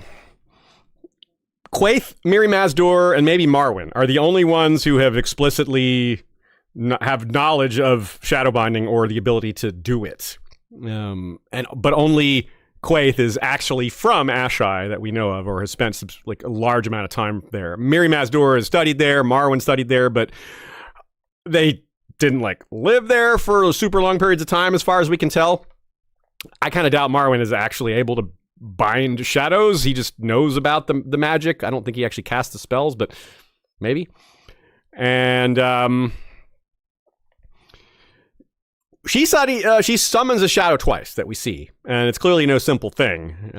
We get a really good look at it in that Davos chapter when she sends the shadow to kill Courtney Penrose. We've already seen the shadow kill Renly by this point, but we see that from Brienne's perspective, and we don't see the shadow being birthed. We just see it enter the room, kill Renly, and that's that. This is a different angle when Davos sees it being born, and it's super creepy, but this is also maybe part of the reason she glamours herself. If the creation of shadows takes a toll on her, like we talked about earlier, it might she might want to keep that under wraps. But just think about the implications here. How the heck do you learn this skill? How do you practice this one? What's the test run of a shadow baby? Just where do you get pregnant from a hapless slave person and then just send that out? Where do you how do you test run this? This is crazy to imagine. So yeah, it's dark to imagine. I can imagine some of the Red Priests are excited to test this out, right? Melisandre, hey, we need to test this. Yeah, do they have volunteers from lesser figures within the order? Of the fiery hand, the warriors or the sex workers? There'd have to be male sex workers to have a shadow baby with Melisandre, but yeah, it's weird to kind of think about the nitty gritty of this part. I don't know. So again, there's no evidence that Thoros and Makoro or Bonero can do anything like this. I mean, they're men, so they can't birth shadow babies, but any kind of shadow binding, can they do? No evidence they can. And it's interesting to think about this, though, because this is why it all slid under the radar and maybe is hard to notice in the first place, this difference, because R'hllor's the god of flame and shadow. Shadow binding kind of fits with what they would be able to do, but there's strong evidence that she is an exception. Yet it would make sense, and Nina has this great idea that I love, that given R'hllorists' attention to shadow and the Asshai being a place cast in shadow with all these ancient mysteries and other lore that are associated, that quite possibly there's a sect within R'hllor that really values the shadow and thinks this is a big part of it. So shadow binding is part of their arsenal because it fits in with their viewpoint. And people all the way over in Myr who don't live anywhere near the shadow, who don't have access to this magic in the first place, they never got into that. Why would they have? Where would you learn that? If you live in Myr, how are you going to learn how to shadow? Who's the shadow binder that teaches you living out there, right? So, but the women, the gendered thing also kind of makes it a little confusing, because it's the other red priests we've seen, even if they could shadow bind, they aren't women. They don't have wombs. They can't they can't do that. So I don't know, it's hidden behind other layers of mystery here. Maybe a womb's not required. Maybe a womb isn't required. Don't limit the men's ability here, Aziz. You can grow a baby in your sack. Yeah, that's how it works. Hey, we're already over the line here, right? Yeah. So we're also told that only shadowbinders travel up the Ash River. Is this a rite of passage, or why do they do it? Or is it just some rumor that's twisted by the game of telephone? So has Melisandre done this? I'm really wondering, has Melisandre gone to Stygai?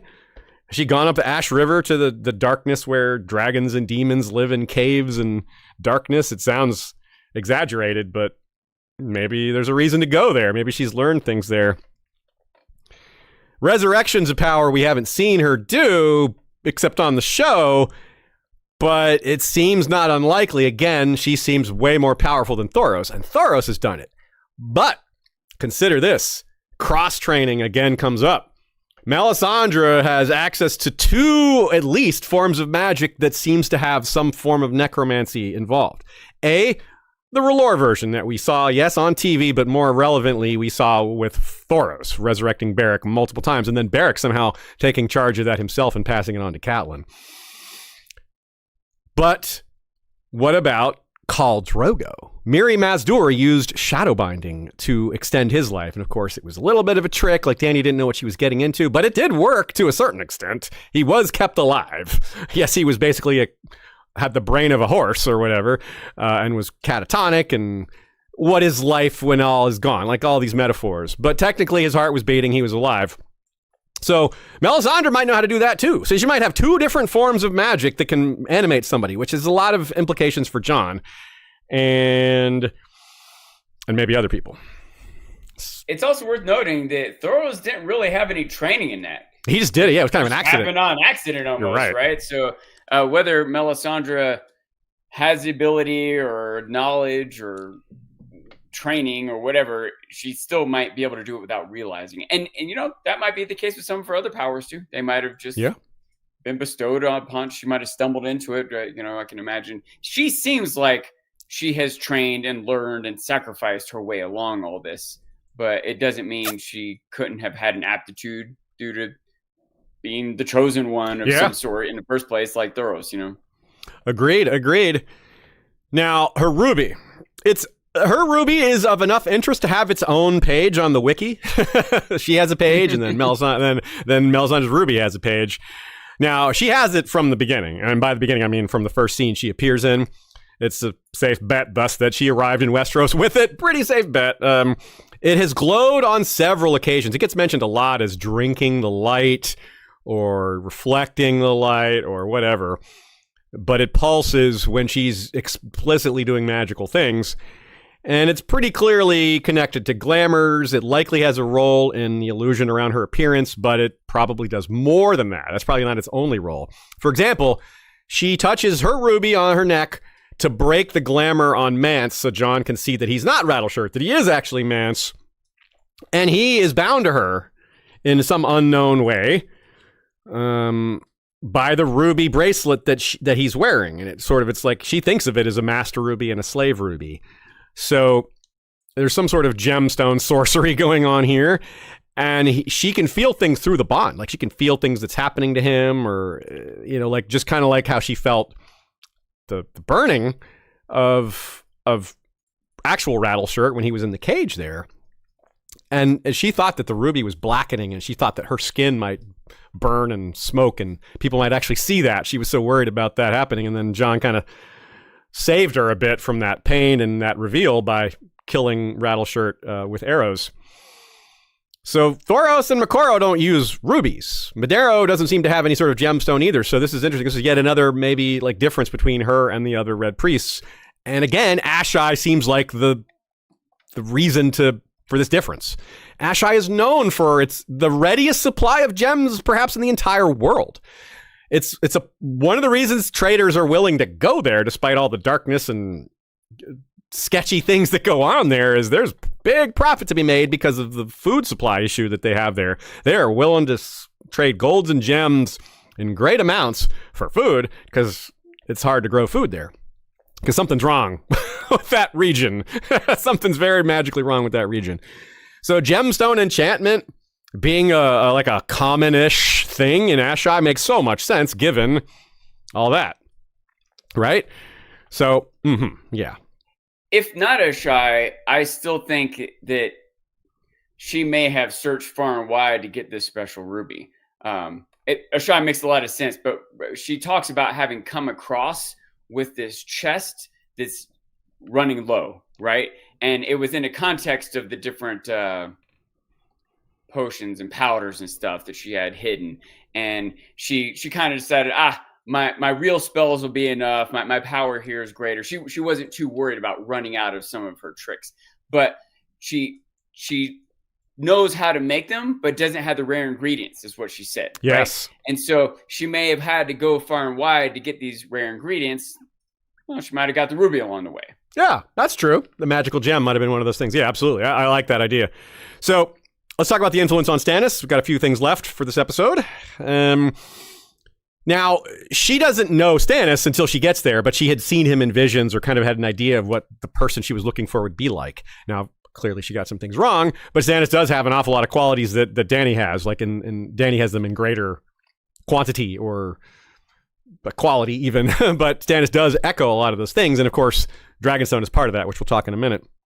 So she knew what to do. She knew how to work her way up the hierarchy. She started with Selyse, kind of a weak link, maybe the queen, the impressionable person that's a little desperate because she wants to have children and she's traumatized by having miscarriages and all this. She badly wants to have a son. So she's kind of a mark, in that sense from a religious perspective. Like, there's my in route. And then she works on Selyse for a while. Selyse is converted. That gives her an in route with Stannis. These are things she had to have learned back in either from the Red Priests or this is more likely a Red Priest thing than an Asshai thing.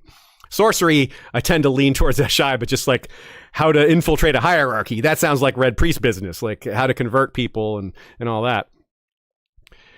Now, Stannis is iron, and because of that, we're told he will break before he bends.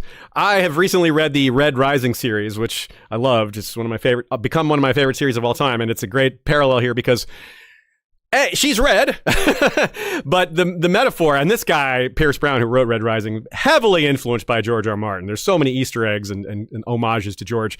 And one of them is this. He's like, well, he uses that metaphor of iron will break before it says, well, you need to become a blacksmith and soften the metal, then it will bend. It's like, oh, great response to that. And that's what Melisandre does. She's a freaking made of fire. She softens the iron that is Stannis in order to move him and get him to do things.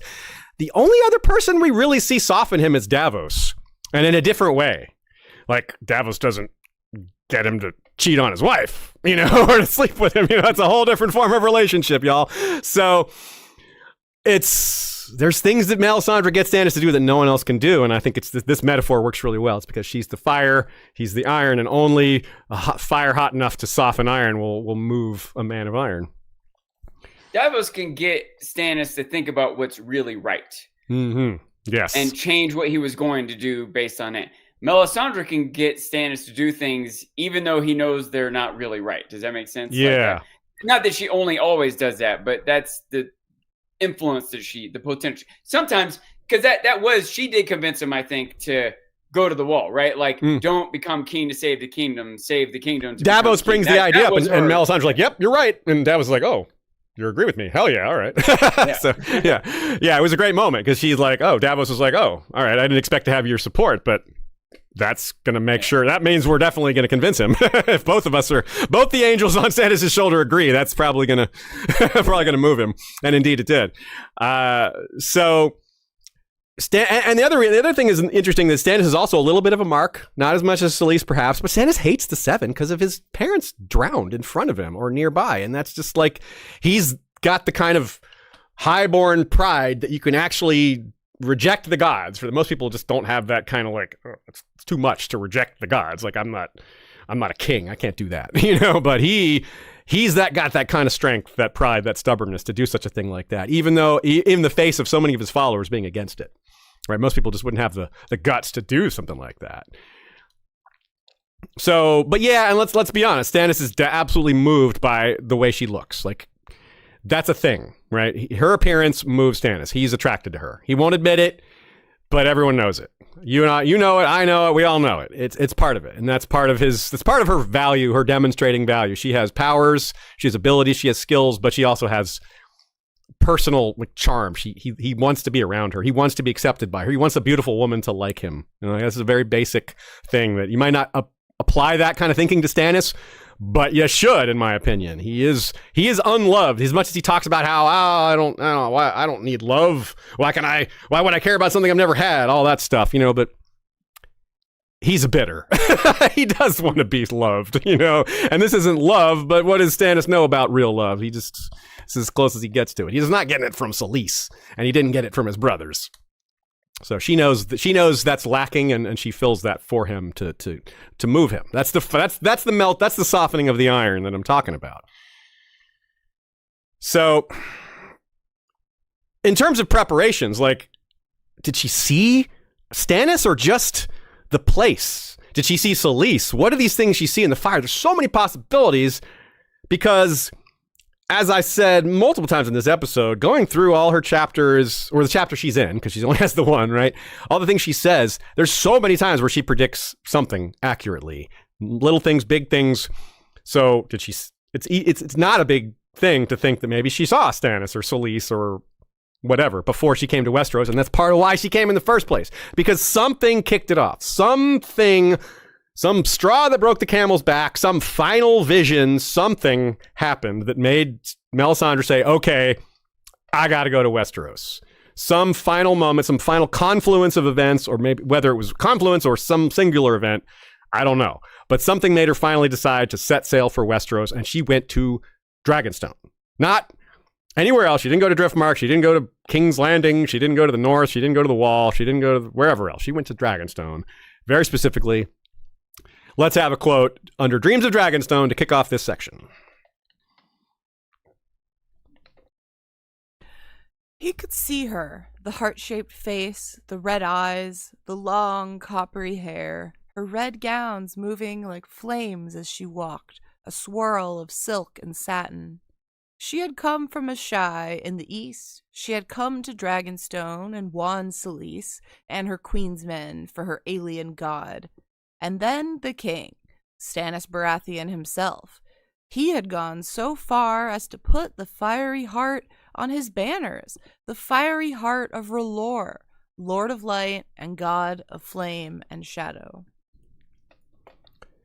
George said back in 2012 that she came on her own. She was not sent. So when we ask the question of whether she was sent to Asshai or not by Red Temple hierarchy, we know that's a possibility, but she was not sent by anybody but herself and perhaps what she saw in her visions. And what George actually said was that she, quote, has her own agenda. I mean, it's not some deep, dark agenda. From seeing inside her head, we know that she's sincere in some things, but there's definitely some things she's doing that maybe haven't fully been revealed as to her agenda. My best guess is pretty straightforward. She saw things in her visions that convinced her to come to Westeros, to Dragonstone specifically, that other Red Priests weren't seeing. If other Red Priests were having these visions, they would have conferred, commiserated, said, yeah, I saw that too. I saw something like that. They might have compared notes, but no one else was on board with her. She came alone. That by itself is very interesting. How is she both very powerful within her order, one of the most powerful flame readers, if not the most, yet unable to convince anyone else of what she's seeing? That is a big mystery that I assume is going to be revealed at some point, but there's got to be something to it. Like, she is wrong about it being Stannis. Maybe that's what it was. They're like, no, you're just wrong. That's wrong. But is it really that simple? They're like, nah, it can't be that guy, you know? Maybe because she was wrong about some piece of it, it was easier for them to reject the entirety. Just like she was wrong about it being Arya. So John's like, it's easier for John to dismiss other thing that she's saying. Beware the daggers in the night or whatever, you know? Yeah. So maybe they knew from some vision or some happening that some other piece that she predicted was wrong, especially if they had seen some of the other stuff and had their own interpretations. And for a minute, she got their attention, but then turned out to be wrong about some piece. No, and they dismissed it all. But she still knows or believes, and et cetera, et cetera. So more recently, apparently since she's come to Westeros, is when Benero and Makoro and some other Red Priests potentially have started preaching that Daenerys is Azor Ahai. Like, that wasn't happening when Melisandre first came to Westeros. So this has happened since then.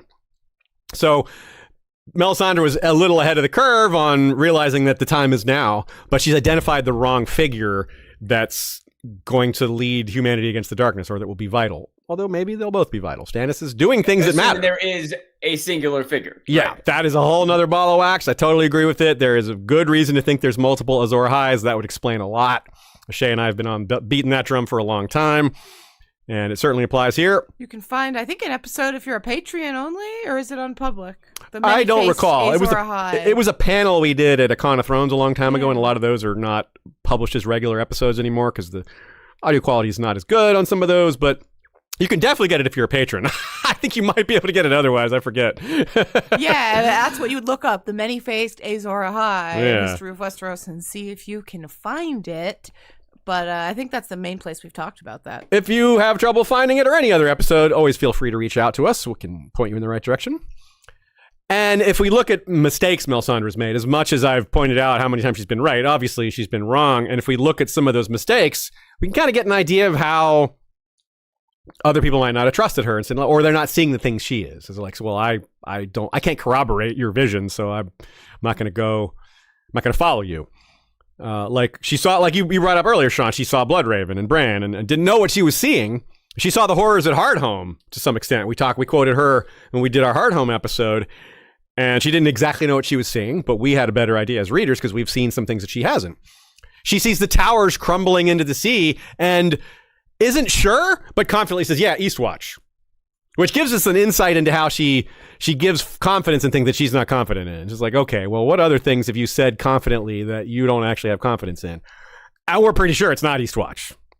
It could be, but it might not be. And her lack of certainty is telling. And of course, she mistook Alice Karstark for Arya, or Arya for Alice Karstark, whatever, backwards.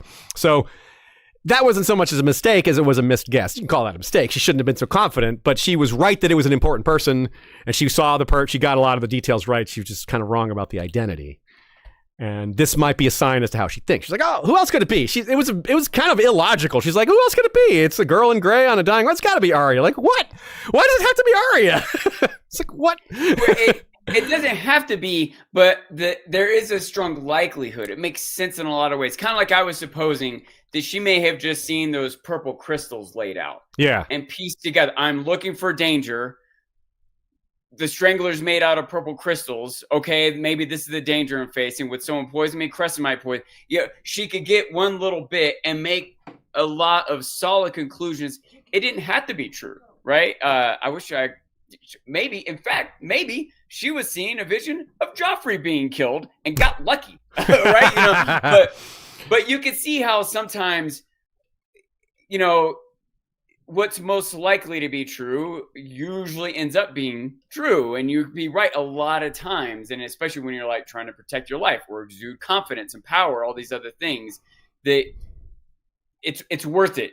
The times that she is confident when she shouldn't be is worth it for the times that she is right or that she maintains her position of power and everything else. But every now and then it bites her, Sure. Yeah, I like that. Here's a quote candidate for what might resemble or the basic idea of what she might have been seeing in her flames before she came to Westeros. He is the Lord's chosen, the warrior of fire. I have seen him leading the fight against the dark. I have seen it in the flames. And as we've said, like she's had so many things to be confident in. Why not believe her in this? So it's a dichotomy. Like, yeah, she's got confidence because she sees so many things other people don't, but she's maybe not great at the interpretation. Like maybe the best at seeing things, but not the best at interpretations of what those things are. So maybe not enough humility there. Although I gotta say, these things that she's making mistakes with, she might be stretching the limits of her power, right? Yeah. I could see like when she's at home, if you will, and looking for things that are more standard or normal or expected or observable, she might hit more often. But she's reaching. She's in like a new land, surrounded by new people, looking for this big power future event. She's just in a realm where she's more likely to get it wrong. Does that make sense? It's yeah. I don't know if this is a big example, but maybe a sports commentator or a gambler that usually studies football, and suddenly they're being asked to look at basketball. They have a lot of groundwork. They're going to get a lot of stuff right, but they're in this new environment that's going to make them more likely to get some things wrong. Yeah. But they might still be doing better than anyone else. Yeah, absolutely. But difference in better than anyone else is not the same as perfect. Right, and some people are doing it better than her in that Venero believes Dany is Azor Ahai, which I think that's a lot more likely to be right than Stannis, even if, yeah, maybe there are multiple Azor Ahai figures, but I still think Dany's more important. And where did this come from? Like, is he having visions all of a sudden? We have even less idea of where he got this idea, even though it does seem more true. But it's just by the fact that Melisandre hasn't had this realization, has never perceived Dany at all, by itself is showing her blind spot, or showing that she has blind spots, even though there's plenty of other examples. That's probably the biggest one.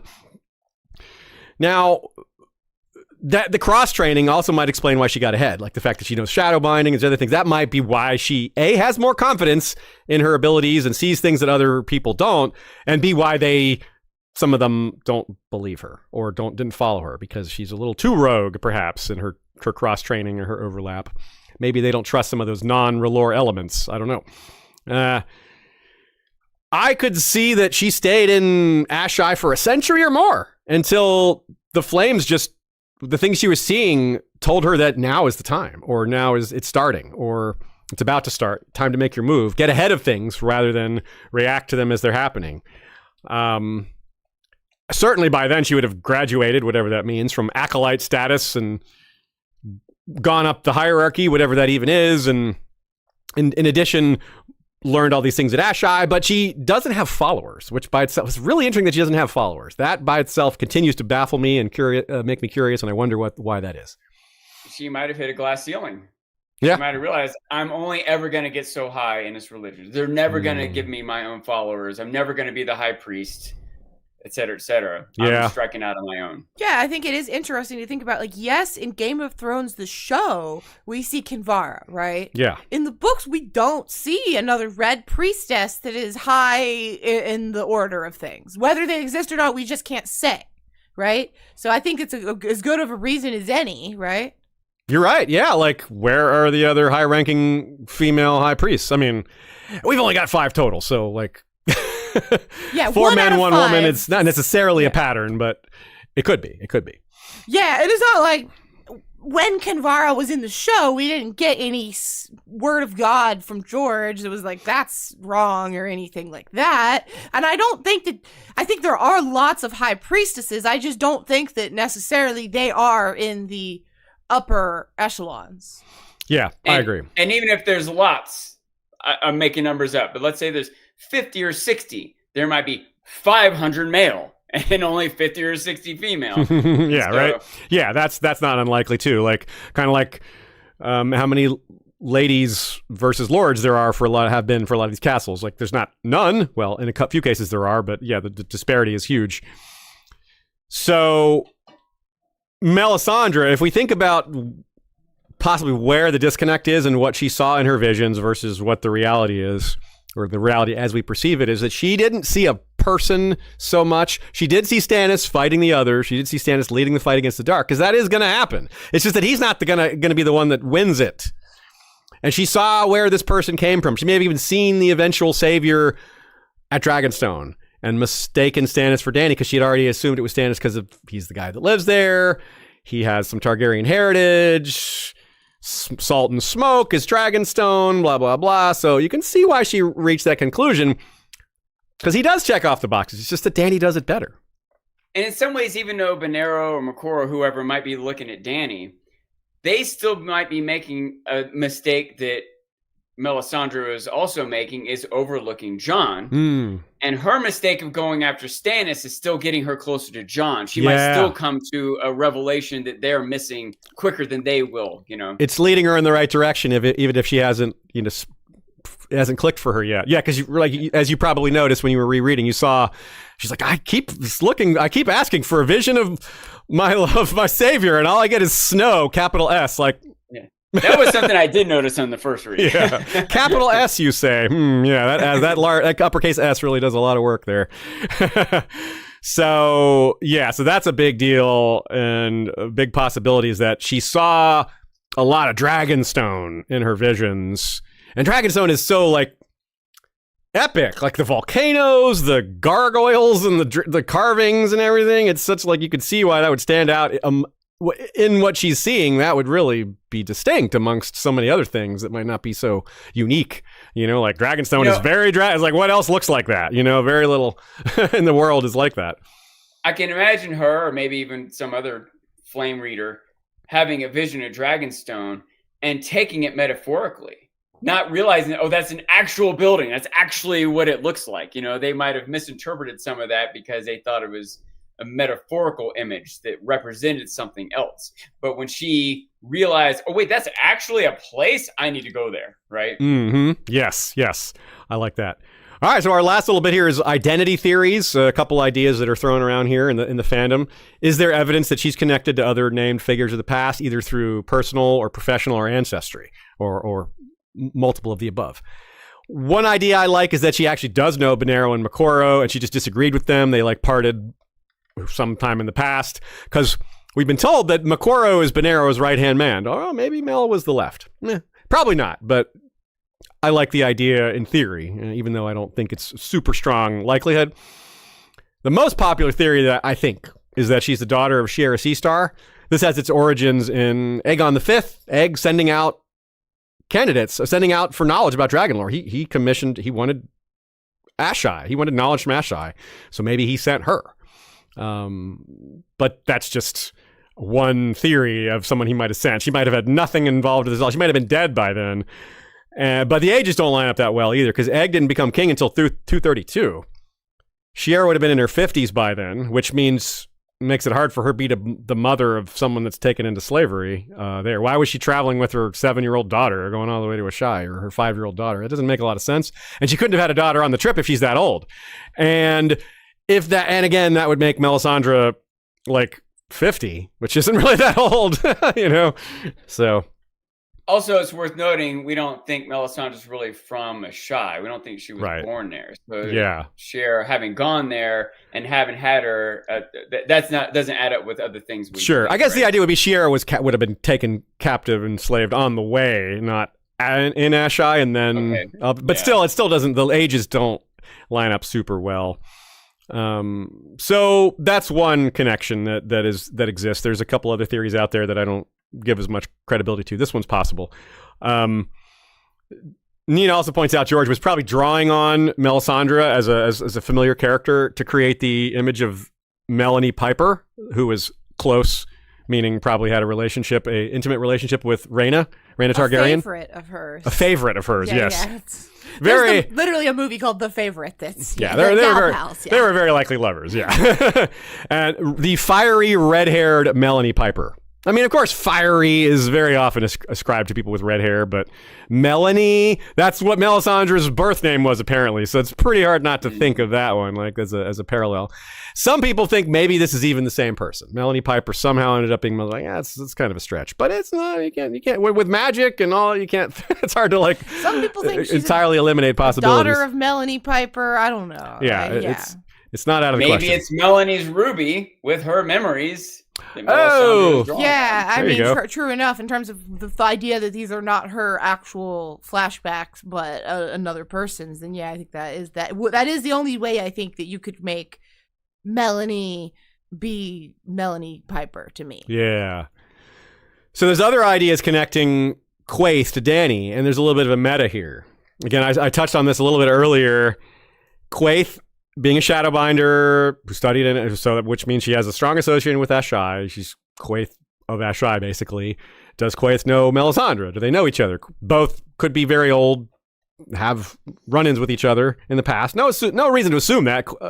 Asshai is a very, very, very large city. Yes, it's low populous, but it's still huge, and there's no reason to assume that people. It's like, oh, you're from China? Do you know, John? It's like, yeah, no, I don't know John from China. Yeah, it's like just because I'm Chinese. Yeah, but still, there is a chance. Like, it's not just being from the same country. There was shadowbinders. That's a much more exclusive club, I think. So, anyway, and since Quaithe is talking to Daenerys through visions, or maybe through glass candles, which, by the way, the glass candle is perhaps a little similar mechanism to the ruby that's being used as a fire of the earth concentrated into a hardened form, because glass candles are obsidian, frozen fire, right? Similar concept to a ruby.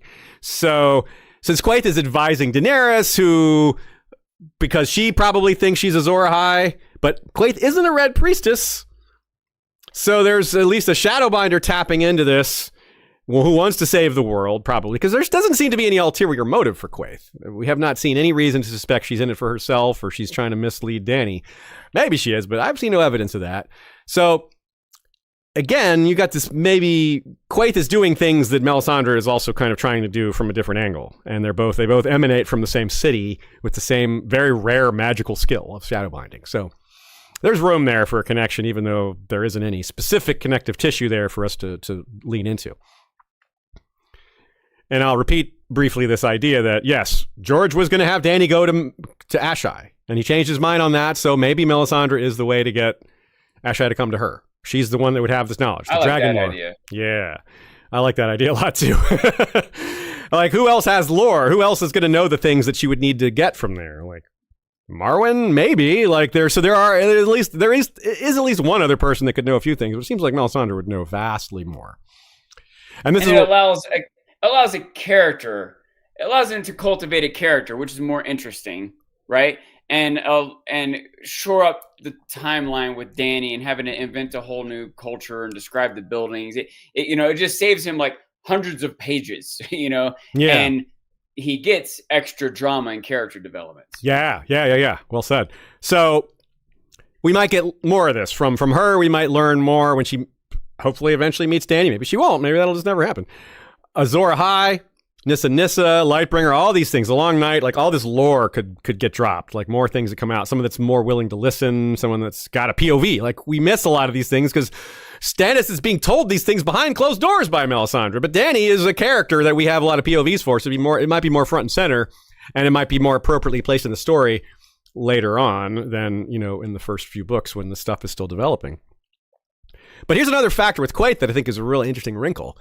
Quaithe warns Dany of a lot of people, including Mokoro. She's like Kraken and Dark Flame, Lion and Griffin. Trust none of them. She doesn't mention Marwyn, which we've talked about before. She also doesn't mention Melisandre. Of course, Melisandre's not coming to her as those others are, including Marwyn. But she's likely to encounter her eventually, and there's no warning there. So that's interesting, I think, the fact that Quaithe has warned her of all these people that she doesn't know. She's only seen them in the visions or whatever. I don't know how Quaithe knows these things, but supernaturally, clearly. But she issues no warning about Melisandre or some of these other things that we might think would come up. I do want to say real quick that Quaithe might not even understand why she's giving these warnings, right? Like, don't trust them doesn't necessarily mean they are evil or they are out to get you. It might mean they are mistaken. They are naive. That's true. Like that. Very true. Yeah, you're right. I mean, that's what Aemon says about Melisandre to Sam. She's like, false light will lead us deeper into the darkness. And that's what she has to know. Lightbringer, no heat. She has to know it's Dany. He thinks it's Dany too. He realizes that when he hears about her. He's like, it's Dany. We got to tell her. We got to tell her. Will they? So Melisandre, in our beginning of our conclusion here, she's surely a mystery that we'll never fully have the answers to, even when it's all said and done. But it's not as incomplete. It's going to be less incomplete than it is now. We are surely going to learn a lot more, both about her, the mysteries she represents, the culture she represents, the supernatural elements that she represents, the places she's been, and I'm excited for that. I want to say one thing, and I don't want to be too much of a naysayer or poo-poo on people's speculations too much, but I think a lot of the ideas of trying to figure out who Melisandre is, maybe she's Sierra Caesar, some of that stuff is interesting and very likely could be meaningful or something that George ties together. But I don't feel like those are the mysteries he's presenting us. I think those are things we're latching onto because it's so long since we've had more information. It's fun and it's interesting and might lead us to some neat conclusions, and George might do something with it. But I find myself intrigued by different things. I don't know how to say that otherwise. Right on. Yeah. Cool. Well, yeah. Well, we've got a lot to come. I'm sure that the mysteries to be revealed are going to be both satisfying and kick up a whole set of new mysteries. And that's part of the fun we have. Satisfying. Yeah. Yeah. Absolutely. A couple more questions from y'all. Derry's read it before, says her beauty/attractiveness is part of Mel's value to Stannis, is that having her at his side makes him look more manly and desirable by extension. That's a good point. She is a trapping of power herself. Yeah. That's a good point. Very good. There's levels to this. Good catch. Dornish James says, is the birth of dragons what makes Benero and the other Red Priests think it is Dany, or did they see what Mel did and believe it meant Dany? We don't know. It's a good question. I would say I think it was the dragons that made them realize. I think so too. Based on many timing things. Yeah, I think that's it. Because Mel is constantly saying, Stannis, like, give me the kid and you can awake the stone dragons and then you'll have the weapon you really need. A dragon. That's what's going to really help you win. And this is part of one of my theories, that she knows more about dragons, that she just hasn't had any reason to talk about that because the dragon doesn't exist yet. It's not there in front of them to give information about. Well, I find it the weirdest that Melisandre doesn't hear about the birth of dragons and pivot at that point. Yeah. That she is so locked into her current belief. It just seems crazy to me to hear about someone birthing dragons and not be like, wait, wait. Yeah, Like, she that's hasn't weird. heard. Yeah, and it's only believable because they went to the wall. Like if they had stayed at Dragonstone, they would have heard by now, probably. But they went to the wall where news is really Yeah, remote you're and really right. slow going. She truly just doesn't know right now. It's Yeah. just weird to imagine because it's just yeah. And even if she did hear, she might be suspicious. It's a rumor. Who'd you hear this All from? sorts. Like Tywin dismisses it. 3-headed dragon. Come on, that's nothing. Like you got to be kidding me, you know. She might be more susceptible to that type of thing than Tywin. True. But she still might be suspicious of it as a rumor, and still clinging on to what she already believes might make it even harder for her to accept it. She might search the flames for further explanation, but I don't think you're right. I think that she won't take news over what she sees in the flames. I think what she sees in the flames is going to trump anything she hears. But the news might cause her to look for new things in the flames. Yes, absolutely. That might kick her off in a new direction, and then she might have discovery. It's a certainty that she'll learn eventually. It's just when and where and how, it's going to be really fascinating. Derry's read it before, also says it may also be a question of new symbology. She's familiar with the symbols that represent concepts in Essos, but isn't as good at interpreting Westerosi symbols. That's a clever idea. Yeah, like the cultural touchstones that form these visions are translated differently in a foreign realm, perhaps. It's a different context. I think Derry's read it before is making a better example of I did with the football gambler trying to gamble on basketball. Okay. You know, like, yeah. There's some similarities, but there's some nuances she hasn't learned yet. So, you know. Yeah, like one person would be like, oh, obviously this symbol is the sigil of this house, and she might not jump to thinking of sigils. She doesn't know the sigils of all the houses. Yeah, even if she knows the sigils, she still might not jump to it. Like she's not like she sees a fox and she thinks of something else. Yeah. She doesn't think of who has a fox in their family history, etc. Yeah. Makes sense. Like she knows Jon Snow's last name is Snow, right? Like his bastard name is Snow, but she's not thinking, oh, if I see sand, I might be thinking of a bastard from Dorne. If I see it, she's not thinking in those terms. Bastard names aren't as deep in her like cultural understanding as they would be for her. Westerosi would know that back and forth, like it would click, but for her maybe not. You know, that kind of ties into what you were saying, Ashay, about getting really old. You can only process so much information in your brain. Like some of the stuff you've learned is buried in the back or cluttered up with other stuff, you know? She's just got R'hllor on the brain. It's all just red. When I was 18, I knew my calculus. I don't know it now.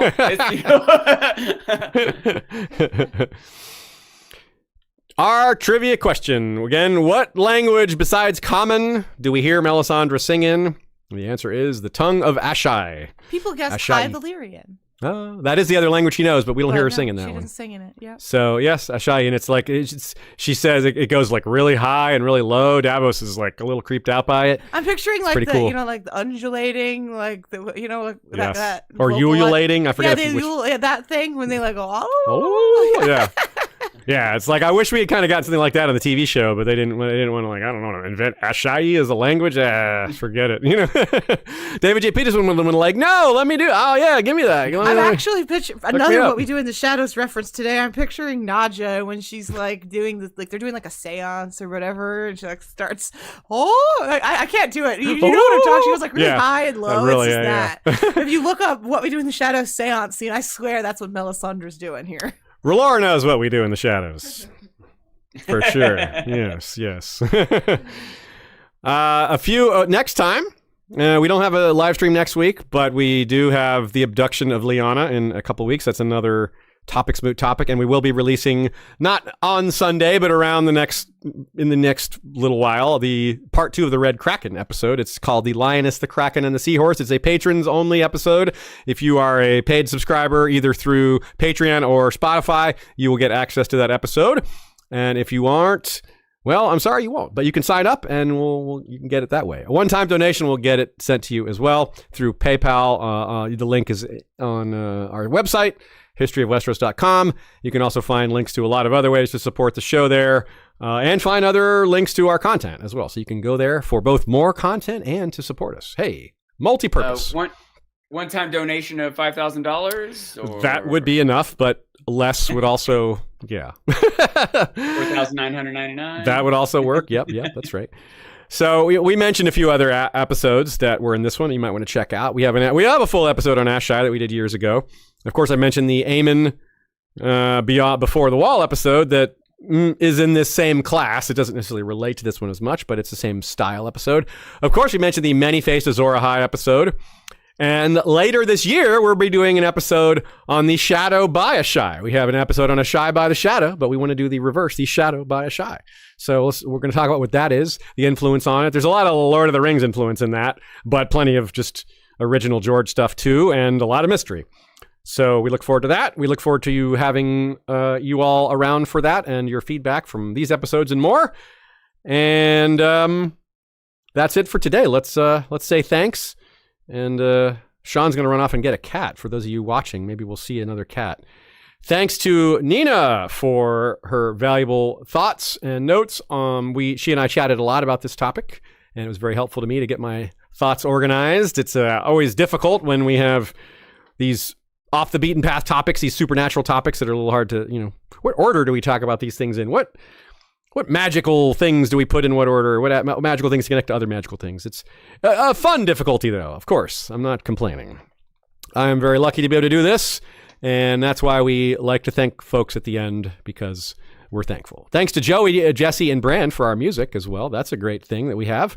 We've got a kitty on screen with Sean. Look at that. Hey, look at that. She's jumping up. So well trained. Rubbing her face on his beard. That's a good cat. Oh, I love that. Thanks as well to Markel Klarfeld. You can see the map that he made sitting right behind me. And there's lots of other maps he's designed. You can get one at claradox.de. That's KLARADOX.de. You can order the files from him and get them printed yourself at your local print shop. It's pretty cheap that way. Good way to do it. Yeah, Otherwise, it's a great way to do it, especially because you can get it whatever size and material you want. In our case, we got it printed on cloth, which you couldn't have gotten at your local print shop, but you could get it matte or glossy or real big or small. You could get real tiny. You could do what I've done and print it on clothes. Yeah. I've printed dresses of his maps, and with the files, you could print your own personal clothes as well. So just want to throw that out there. I love his designs, and yeah, you should definitely get the files for your own use. That's right. Support Michael, support the community, but first and foremost, Valar Rereadus.